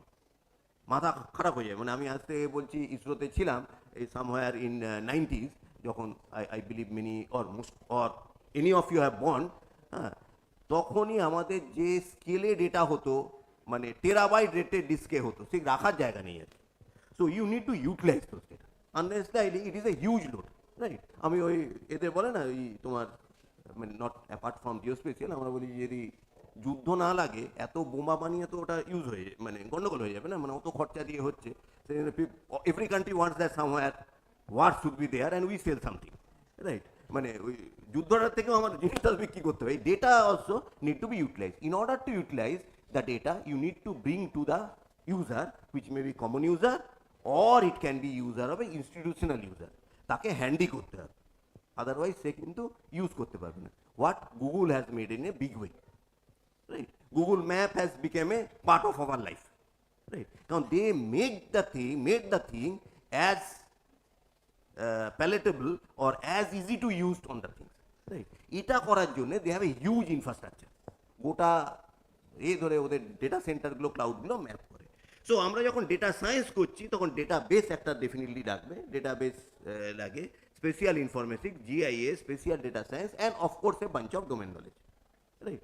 So data as এগুলো আমি আর যাচ্ছি না, কারণ এগুলো অলরেডি তোমরা তো অলরেডি দেখেছো। সো আমাদের মাদার আর্থকে আমরা ডিফারেন্ট লেয়ারে করি। ইনসিডেন্টালি দ্য ডেটা স্টোর্ড বা captured by different organisation this layers only, right? যে ধরো ম্যাপিং করছে, জিওগ্রাফির দিকটাই দেখবে, হ্যাঁ, যদি আমি ট্রান্সপোর্ট দেখবে, তাহলে আমি এইগুলো থেকে রিকনস্ট্রাক্টেড করতে চাইছি এটাতে, right?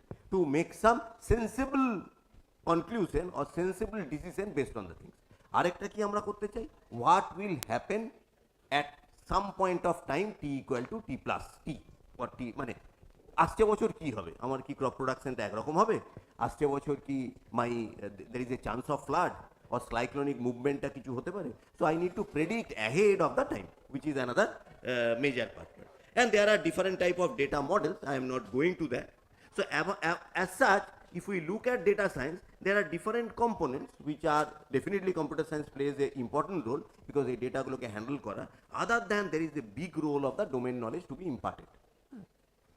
Very difficult problem, right? আমার কাছে অনেক সোর্স থেকে ডেটা আছে, তার থেকে আমি এটা কনক্লুড করতে চাইছি যে what will happen based on domain knowledge of the things. The domain knowledge may be from the geography domain knowledge may be say something from medical domain knowledge, public health. Want to see that when a large scale pandemic type of situation will occur, a huge challenge, okay? And mixing any knowledge is a very very challenging job.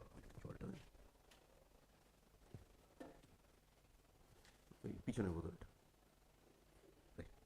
thank you. Okay, so there are different type of techniques, হ্যাঁ, মানে এগুলো আমি আর ডিটেলে যাচ্ছি না। আমরা খুব এখন অ্যাগ্রেসিভলি ইউজ করি মাইন দ্য ডেটা, খুঁজে বার কর। তো first time some I think I may be মিস্টেকিং somewhere 18 somewhere, যেটাকে বলে first type of use of GIS, like যখন সেই তোমার London cholera was identified, right? There was a large spread cholera in the London, right? So one geographer basically plotted, and they are not totally, well, that time UK is the king of the whole world, right?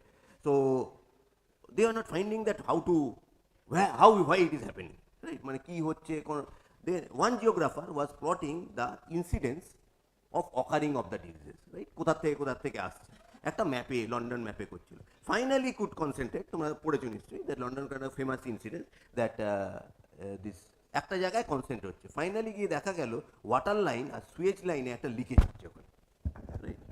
Which is triggering the things. So people say that is somewhat the first known geospatial analysis or GIS analysis type of scenario where it things are there.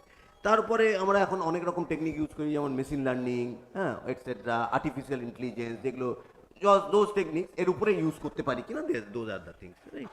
So আমি এটাতে যাচ্ছি না, কি করে vector representation, raster representation, and also sir already there are different sources of data. Anything which can capture data is with the coordinate can be used at the things, right? তখন আমি যখন বলি স্পেশাল ডেটা, দ্যাট মিনস যেটা আমি একটু space থেকে দেখতে পাই, সেটা আমার ড্রোন হতে পারে, স্যাটেলাইট হতে পারে, মুভিং অবজেক্ট হতে পারে, এনিথিং। ওকে, সো প্রবলেম যেটা চ্যালেঞ্জ হয়, রিটেনিং কম্পিউটেশনাল এফিসিয়েন্সি। আমি এই যে এখন একটা সাইক্লোন যেটা জেনারেট হয়েছে তামিলনাড়ুতে, মুভিং টুয়ার্ডস দিস, এখন যদিও ল্যান্ডফল হওয়ার পরে হয়ে গেছে, তো আমার সেখানে প্রসেসিং করার সময় it's a huge mechanism, right?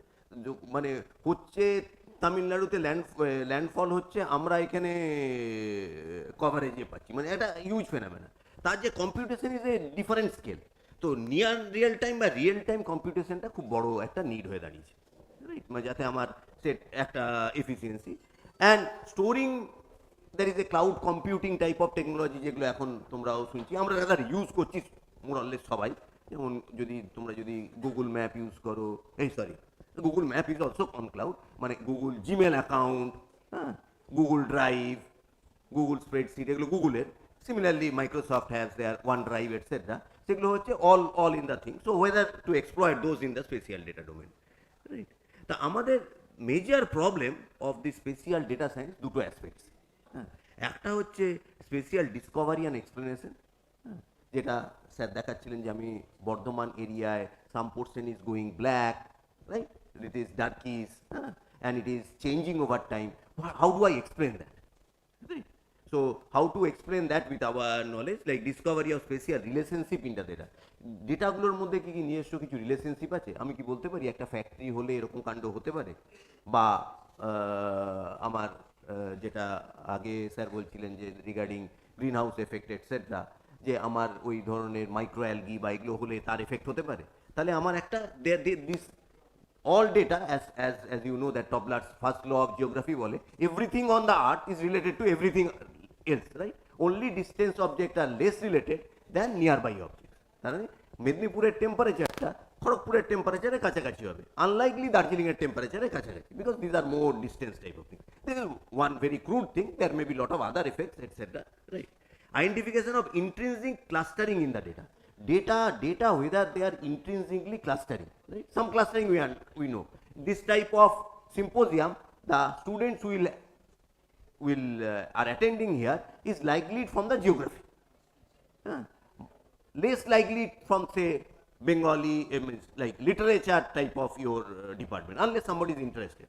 So this forming of clustering over the data is also a whether there is a intrinsic clustering of the thing, right? আমরা দেখি দেখবে immediately people stay, আমরা যেখানে ঘর বাড়ি থাকে, usually economically same type of people stay group the form, right? That's why also we have things like MIG cluster, like middle income group, lower income group, higher income group. So there is a whether there is a inherent tendency, spatial data is more complex with more variable, already আমরা শুনেছি। Analysis of behavioral pattern of moving objects. এখন as we are having a huge amount of moving objects, especially mobility is becoming a big challenge, right? Starting from our own mobility on the transportation, huge amount of work is going on, মানে অন্য স্কেলে কাজ হচ্ছে যে how to handle this mobility type of things, and it also looks for like energy auditing or something what professor was mentioning in the beginning of the thing. So there are a lot of environmental etc moving objects, and there are a lot of other things, right? আরেকটা হচ্ছে একটা major aspect হচ্ছে Spacio-temporal prediction, whether I can predict what should be the crop production next year in south of Bengal, right? Actually ইসরোতে মানে last ধরো early 90s কি 80s থেকে একটা program চলে, that was call crop acreage and production estimation, হ্যাঁ, CAPE বলা হতো। That means pre harvest estimation of the crop production across the country, state wise হতো। তাতে নট অনলি কম্পিউটার সায়েন্টিস্ট তারা ডেটা রাখতেন, তাদের সঙ্গে থাকতো soil, agriculture, hydrology, and different type of people together to estimate that what should be the production of the crop next time, right? Even যদি এক মাসের আগেও প্রেডিক্ট করা যায়, government can take a some action, right? আমার যদি predict হচ্ছে, otherwise কি হয় যে ওই গতবার টমেটোর দাম বেড়ে গেল 150 টাকা, হিউজ প্রোডাকশন হলো, এবারে তো বাড়লো না, এবারে তো সেই মাটি খুঁড়ে টমেটো পুঁততে হচ্ছে, হ্যাঁ। তো unless you have this is all volatile, you basically, for us it's okay, means not okay, not for all of us in memory okay, still we can buffer, tomato কম খেলাম বেশি খেলাম, but ওই চাষি তো পুরো জলে গেল আর কি, হ্যাঁ। So that needs to be properly, and that market linkage policy, right? Marketing, আমার এখানে হয়তো টমেটো 150 টাকা, whereas I have a somewhere less price, তো আমাকে তো linkage policy, so all those things has a underlining spatial pattern, like there, whether there is a pattern, if there is a pattern, whether I can check and have a recovery mechanism. Spatio-temporal prediction of climatological meteorological data, যেটা climate নিয়ে অনেক কিছু কথা হলো, that আমি কি predict করতে পারি যে climatological চেঞ্জটা, lot of predictions are there, right? Like zero carbon and what way good, এখন বলছে তো we are moving to the EV, now they are telling that EV is not, may not be a solution, finally you have some fuel energy to recharge the EV, now they are telling that hybrid is the solution with ethanol into the thing, right? Lot of things coming up, but there are lot of effect on climatological, meteorological, and real time road traffic is, because as the traffic is increasing, you may see in your Midnapore how it changed for last 10 years, like, so everywhere it is that, so road traffic, all type of thing. So আমি আবার যাচ্ছি না এগুলোতে, কারণ already আমরা discuss করেছি। One problem which is very difficult is a heterogeneity, right? Different sources of data collected by different organization, and you need to have something they talk to each other.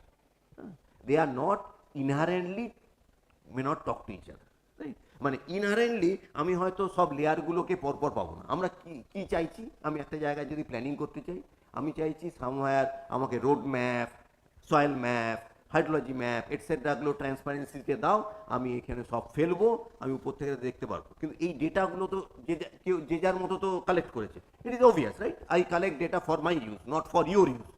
If I am ready to share, but this interoperability is a share. One is structural, like whether they are structurally same or not. There is another challenge is semantic, meaning wise how they related, and there are space and time related resolutions are also challenging.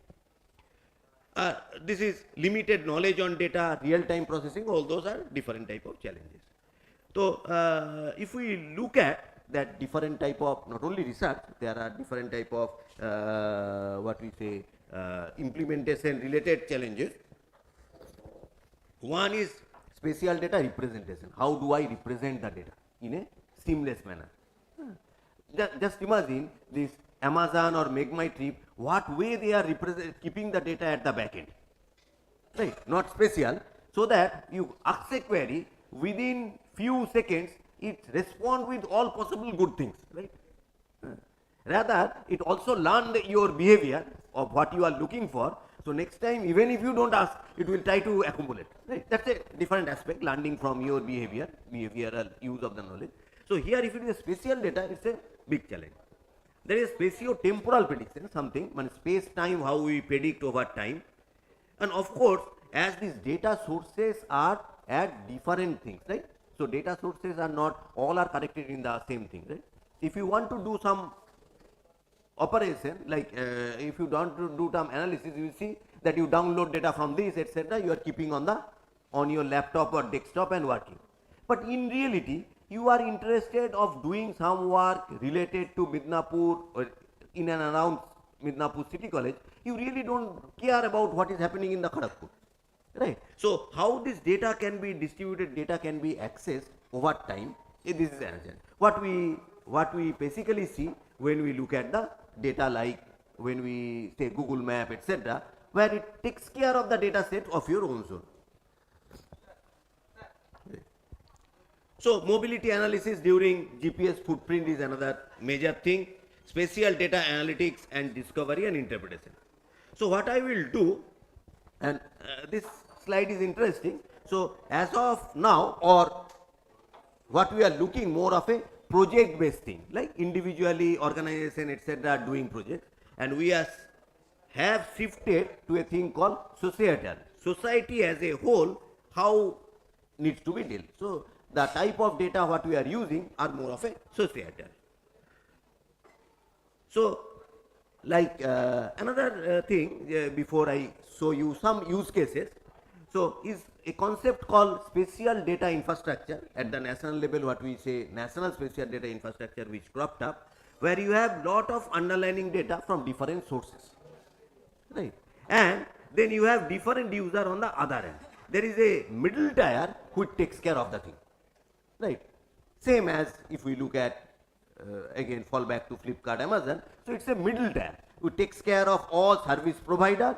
So we say there are service provider, there is a lot of service consumer, it can be individual, it can be organization, and it should take care of how this, like if I want last 30 years data, this infrastructure should give me that thing. It is in reality. If you see nsdi.gov.in, the thing is there, it is not fully operational, but it is, you can use it, right? National Spatial Data Infrastructure of India, right? So it allows you to seamlessly connect to the different type of data sources, right? Also, if you look at ISRO Bhuban side of ISRO, so it is also a infrastructure, data infrastructure, but it is limited to ISRO related products, but they are now connecting to others. So we are not going into this cloud, etc. Rather, I will show you some of the use cases, because I think lunch time already approaching, all already we have crossed that. So let us look at. So one portion is geoinformatics, as sir was mentioning. So it is mostly related to the how the data can be organized. So any informatics, whether it is geo or say library informatics, etc., the basic thing is that how the data can be organized so that different services can be enabled over it, right? So I can extract data, I can put data, I can analyze, etc., but the underlying the data should be properly organized, right? So there are other major one of the aspects, there are different, one major aspect is the human movement, right? Right. So human movement and as human move with a intent, right? We usually we move with the intent unless somebody is having some other problem. So other thing is the spatio-temporal analysis, which basically I will come to that, is looked at prediction using different type of interpolation technique, prediction using different type of machine learning and AI type of techniques, spatial prediction using different learning techniques or prediction unique, also some of the things what we see at the morphology. So these are more managing spatial data and its accesses, whereas these are what we say location based services, right? So there are different services which are location based. Google Map or Bing Map or different Yahoo Map, etc., are location driven services, right? Based on your location, it basically takes different type of services. It says that, like, other than finding you the path of x to y, it also gives you that where your whether the congestion level, and if you purchase their services, you have lot of other services into the things, right? Nearby restaurant, nearby petrol station, nearby medical shop, all those are location driven, based on a location this. So what all typically we say LBS services, and these are managing data, whereas this category of things are mostly geoscience and remote sensing, right? So these are mostly driven by raster type, vector type of data, whereas these are mostly driven by the raster type of data, but they are talk to each other, and of course they are having the attribute or non-spatial data, right? As I was mentioning, that every feature has a non-spatial feature also, right? Road is a spatial feature, name of the road is a non-spatial feature. Usually spatial feature we can see from the, say, earth, means little up in the earth surface. Non-spatial feature needs to be encoded, right? I can see this city college as a spatial feature, but which are the courses are there, how many students are there, these are all attribute or non-spatial. So some of the typical things will have few slides. So one is, say, I want to predict a thing, right? What should be the temperature of a particular region? So temperature of a region is basically will be nearby the temperature. So one is that averaging. So but that may not be always true, because the influence of a factory and water body may be different. So what we can use this knowledge of semantics into the things. So there is a very popular technique called semantic kriging. Kriging is a very popular technique. So we used the semantic kriging, and we found that this is giving a better result. Right now, what is the relationship between water body, etc., etc.? We require a knowledge base, what we represent by a land cover ontology type of things, right? So I am not going into the detailed results. So this is another interesting thing what we can do with the spatial data, is that if we want a spatio-temporal analysis, so there are different aspects, like one is spatio-temporal prediction. I want to predict what will happen down the line, next year, next 5 years, etc. Change pattern analysis, like how this pattern is changing, like river pattern changing, or even movement of the people or the crowd pattern changing. There are outliers, some of the data which are not there, or hotspot detection, which are extensively used during our COVID period. So what are the hotspots, making red zone, green zone, etc. So this spatial analysis was extremely used to plot and see where the hotspot, whether there is a movement of the hotspot. There is a concept called urban heat island, right? Some of the portion of the urban area is heating up more than the rest of the portion, and that creates a lot of problem, other than in a power, etc., related problem, health problem, etc. So those are the things. And there are, whether I can do a spatio-temporal partitioning, right? Like I say, this is a this time or around this time it will be more cyclone prone or more drought prone or more flood prone type of things. Whether with learning we can predict that these are the things, because you see our resources are limited, whether individual or government resources are limited, problem is very vast, right? So I cannot do the generic thing to rest of all over the things, right? So this one thing will show that we do the interesting work with the help of ISRO Hydrological Department and also West Bengal and not only West Bengal, I think that Jharkhand government also is there. So this is a Moraxi river, and you know better because I am not in this area. So there is a concept of runoff, right? So if it is a river is there, so it is a concept what you called is a watershed is there, right? So river with its tributary etc. creates a watershed. So we say that why Ganga is river Ganga is so important because watershed is almost 1/3 of India, right? So it makes sense to keep it kicking, right? So what we did, that is a Moraxi reservoir here. So there was a study going on, so we also pitched in and we tried to see that what should be the water level of this reservoir at different time of the things. One is that I have a data set for last 10 years, then predict based on the things. And what we tried to do, say, wants to look at the spatial variability of the large number of influencing variables. What we have seen, there are several factors which influences, right? What is the rainfall, how much water is absorbed, whether there are check dams, right? Whether there is a deforestation, etc. And we tried to map a what we in our terms call Bayesian network. It is a spatial data. So spatial data network for you for rough understanding, we say it's a learning network. It goes on learning that are things, and we tried to predict that that what should be the this volume of water, and we have seen that by this we can have a better prediction model, right? What I am not telling that is a sacrosanct. It need to be lot of experimentation, but what I am saying that spatial data with other non-spatial thing can lead to this type of prediction of water level of a reservoir, right? And this also we did for a climatological study for a Australia, because the data was available from somewhere from 1975 or 1976 to 2000. So they are giving free data. So try to see that how this climatological change, and also here we use some of the things called mathematical morphology, right? Again, not going to the details. মানে special expansion হলে কি always circular হবে, এই মানে স্পিরিক্যাল হবে, or it's a elliptical হতে পারে, all those things use and again try to see that what should be the type of movement.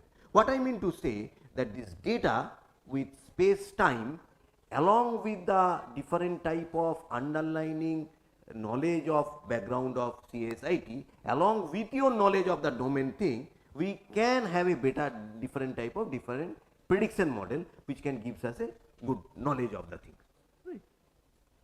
And this we are skipping. There is a we tried from a Bangalore region, also in other region, that footprint, how people move, what should be the congestion level, and that was a some work came from national transportation, like whether the traffic lighting are there, na? Traffic lights.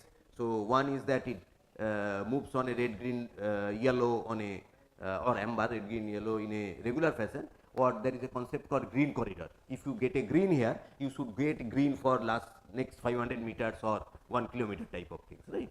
So that you don't slow down and more emission will be there, etc. But that even the traffic lighting in several major cities nowadays, it changes based on your traffic, right? So there is a thing of that it captures traffic and see that if the traffic is very less, other side is more, give it more food. Anyway, we did some work. And another thing, just before I end what sort of thing, there is a concept called voluntary or volunteered geographic information system is coming up in a way, or something what we say crowdsourcing, right? What they say, people of that particular region is the most knowledgeable at the region, right? Means so once there was a study of that water level coming up between that low tide, high tide in around the things. So one was around Digha, so done by Department of Science and Technology. So I was also there. Anyway, I am not knowing anything about the water level, but just as it was Digha, then they invited. So so went there. But they were telling that so sophisticated equipment which can do this sensing, etc. But see, a fisherman, not even class 8 pass, he basically put a say stick and say that tomorrow morning this will come here. So there is a local knowledge, or nowadays there is a lot of initiative that how to embed local knowledge system into your different type of analysis. So there is a local knowledge which says that over the years which came up, right. So here also that why not to get the data from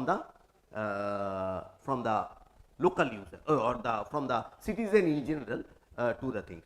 We also with help of that was video was helpful. We did one thing on somewhere in the Ghatal region, right? Some data, again there is not sacrosanct that everywhere, and try to make that during rainy season what is the depth of the thing, and we had a concept of, we developed one thing called geo SMS, like SMS which also collect your location or at least the pin code of the thing if you enter, if your GPS is not enabled, mostly for this, or you can have app also, and it will push it to a backend our database, and it will generate based on your thing, and that how much water level, we say knee deep or no water level, etc., and then create a map of that inundation map, right. So that is important, because when the problem when there is a flooding, etc., first of all your optical sensor goes for a spin because of the cloud cover, as they use they are passive sensor, as they use sun as their source of light, cloud cover means no image. So you have to have an active sensor, like microwave sensors, etc., and those are costly sensors, always not get, but I can get always data from the people around there, right. So there is a lot of initiative not only for this, it was used in several countries for during COVID or different other aspect, not that extreme situation, normal situation also, and we could generate different type of maps, right. So so there are other thing, big data analysis. I am not going into those things because these are very large data. Analyzing this data is a serious challenge for any sensible systems, right. So you require a large systems across multiple cluster to work. So there are things I am not going. So what I thought, maybe one or two slides, if you are not, I think you are too hungry, but give me 2 minutes just to show a interesting work we did. It may be in the, just you see, then I will just escape করে আরেকটা আছে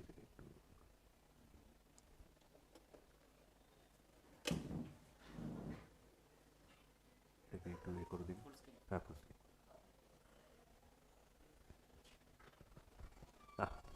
So just one, maybe not all the things. So this work we did with the support of Department of Science and Technology, and also interestingly with the Economics Department of IIT Kharagpur and Economics Department of Vidyasagar University, and did some survey. So it is basically what should be the intervention, that was the thing in post-pandemic, Paschim Midnapore district. So I'm not going. So there are, so these are all economic terms, right. So we learned all those things, like how a social capital, infrastructure, etc. So what we tried that how to this data, different source of data from satellite to collected data to say secondary data from different reports, how they can seamlessly talk to each other to answer your question, say socio-economic questions, which are more of a functional models, right. Socio-economic যে scientist বা যিনি expert, উনি বলছেন আমার এই করলে এই ফাংশনটা চালাতে হবে, but it needs to be seamlessly run on a data set, right. তো আমরা 4টে ব্লক নিয়ে করেছিলাম, দাসপুর টু, কেসিয়াড়ি, সবং, সাকরাইল, অনেকেই তোমরা হয়তো জানো, এবং তাদের different type of that how migrated workers, we did a full household survey, and thanks to Vidyasagar University Economic Department, they put lot of effort into handling this, right. এবং আমরা এরকম একটা কাণ্ড করতে চাইছিলাম আর কি, যে আমার একটা ডেটা রিপোজিটরি থাকবে, তার ডিফারেন্ট স্কিমগুলো আছে, domain knowledge of different aspect দরকার, আর এই এবং গভর্নমেন্টের স্কিম আছে, গভর্নমেন্টের কিছু রুলস অ্যান্ড রেগুলেশন আছে, how they work together so that I can do, right. তো I am not going to the data model, কারণ আমাদের একটা বড় অ্যাসপেক্ট হচ্ছে ডেটা মডেল, রাদার আমরা কিছু দেখাই পোস্ট প্যান্ডেমিক, মানে this was the process what they say that কী করে আমরা রিসোর্স ম্যাপ থেকে ডিফারেন্ট লাইভলিহুড মেজারমেন্ট আর different type of LUC map satellite image থেকে নিয়ে গিয়ে এগুলো how it helps me in doing the household level livelihood, block level livelihood, এবং ডিস্ট্রিক্ট লেভেল লাইভলিহুড, রাইট? এই রিসোর্স ম্যাপগুলো কিছু গিয়ে ক্যাপচার করা হয়েছিল বড় ম্যাপ নিয়ে গিয়ে এঁকে, আর কিছু ডাইরেক্টলি তৈরি করা হয়েছিল by from the satellite image. Mostly you use Landsat image যেটা freely available at any date, right? এবং মানে how this block changes over 2020 beginning of the covid to after 2022 when the COVID is on its way out, তাদের কি এটা কি really influence করেছিল কি না, কীভাবে, এগুলো বিভিন্ন রকম স্টাডি করা হয়েছিল। এবং একটা sustainable livelihood, how to measure, when we say sustainable it should sustain the it should sustain itself, right? তো আমি যাচ্ছি না এগুলোতে। একটা ইউনাইটেড নেশনের একটা প্রোগ্রাম আছে যেটাকে বলে ইন্টিগ্রেটেড জিওস্পেশিয়াল ইনফরমেশন ফ্রেমওয়ার্ক। যারা কাজ করছে, it is nothing to do with computer science per se, it overall ফ্রেমওয়ার্কটা কী হবে সেটাকে বলে IJIF, গুগল করলে দেখতে পাবে। ওরা বলে যে শুধু এরকম ডেটা স্ট্যান্ডার্ড আর করলে হবে না, এভরিথিং শুড বি টুগেদার, মানে starting from governance, policy, finance, data, innovation, standard, partnership, capacity, human engagement, how to integrate this 4 way. এটা হচ্ছে United নেশনে, of course all countries are involve, right? তো এনিওয়ে আই এম নট ওর দিকে যাচ্ছি না অতটা, আমি দাদার এগুলো করে আমরা কিছু স্টাডি করে বলতে চেয়েছিলাম যে what are the different type of pathways. এটা অনেকটা ডিটেলে আছে, যে বলা হয়েছিল অনেক কিছু আমরা দেখা গেছিলো অনেক ফ্যালো ল্যান্ড আছে which can be little bit of irrigation could have been a irrigated area or more agriculture things area, or forest থেকে সাস্টেনেবল করার জন্য except productization of the things, anyway those are all again economic intervention. Dairy industry একটা বড় scope আছে, to the extent there are some of the artisans which are very much marginalized, right? So তারা তাদের কোনো দামই পাচ্ছে না আর কি, which are very typical, so it can be intervention of different areas. So যেটা বলতে চাইছি, see remote sensing, GIS along with other type of data sets and knowledge system should come together, right? নালে কি হবে, ও পুরো ব্যাপারটাই project মোডে হবে। I do for Midnapore 2022-23 হলো, আবার নেক্সট টাইম যখন when we do for 2025 again we start from the same thing, right? There is to maintain a sustainability in the data processing itself, we need to have a infrastructure to maintain the data, right? Fine, I think these are some of the things. Thank you for hearing.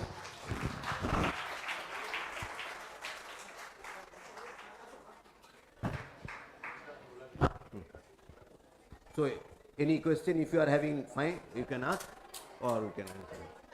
Let's skip it there.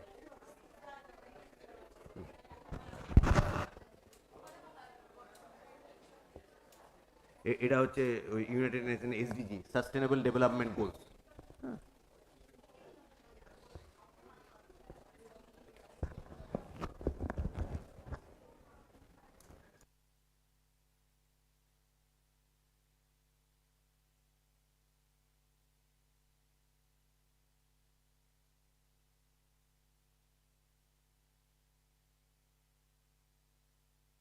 কোনো query question থাকলে বলো।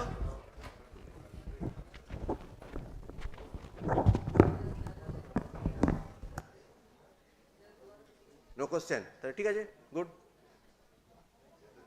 Thank you so much.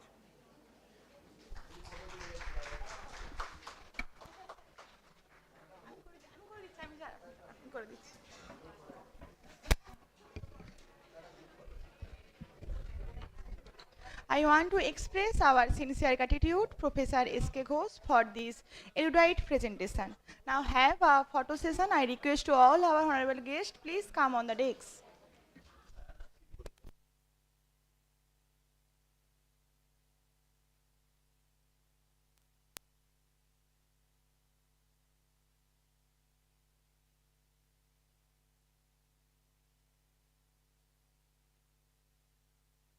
Also, teacher, please come on the stage.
Now is the time for lunch break. I would request to everyone to have lunch. We will meet again after the lunch break.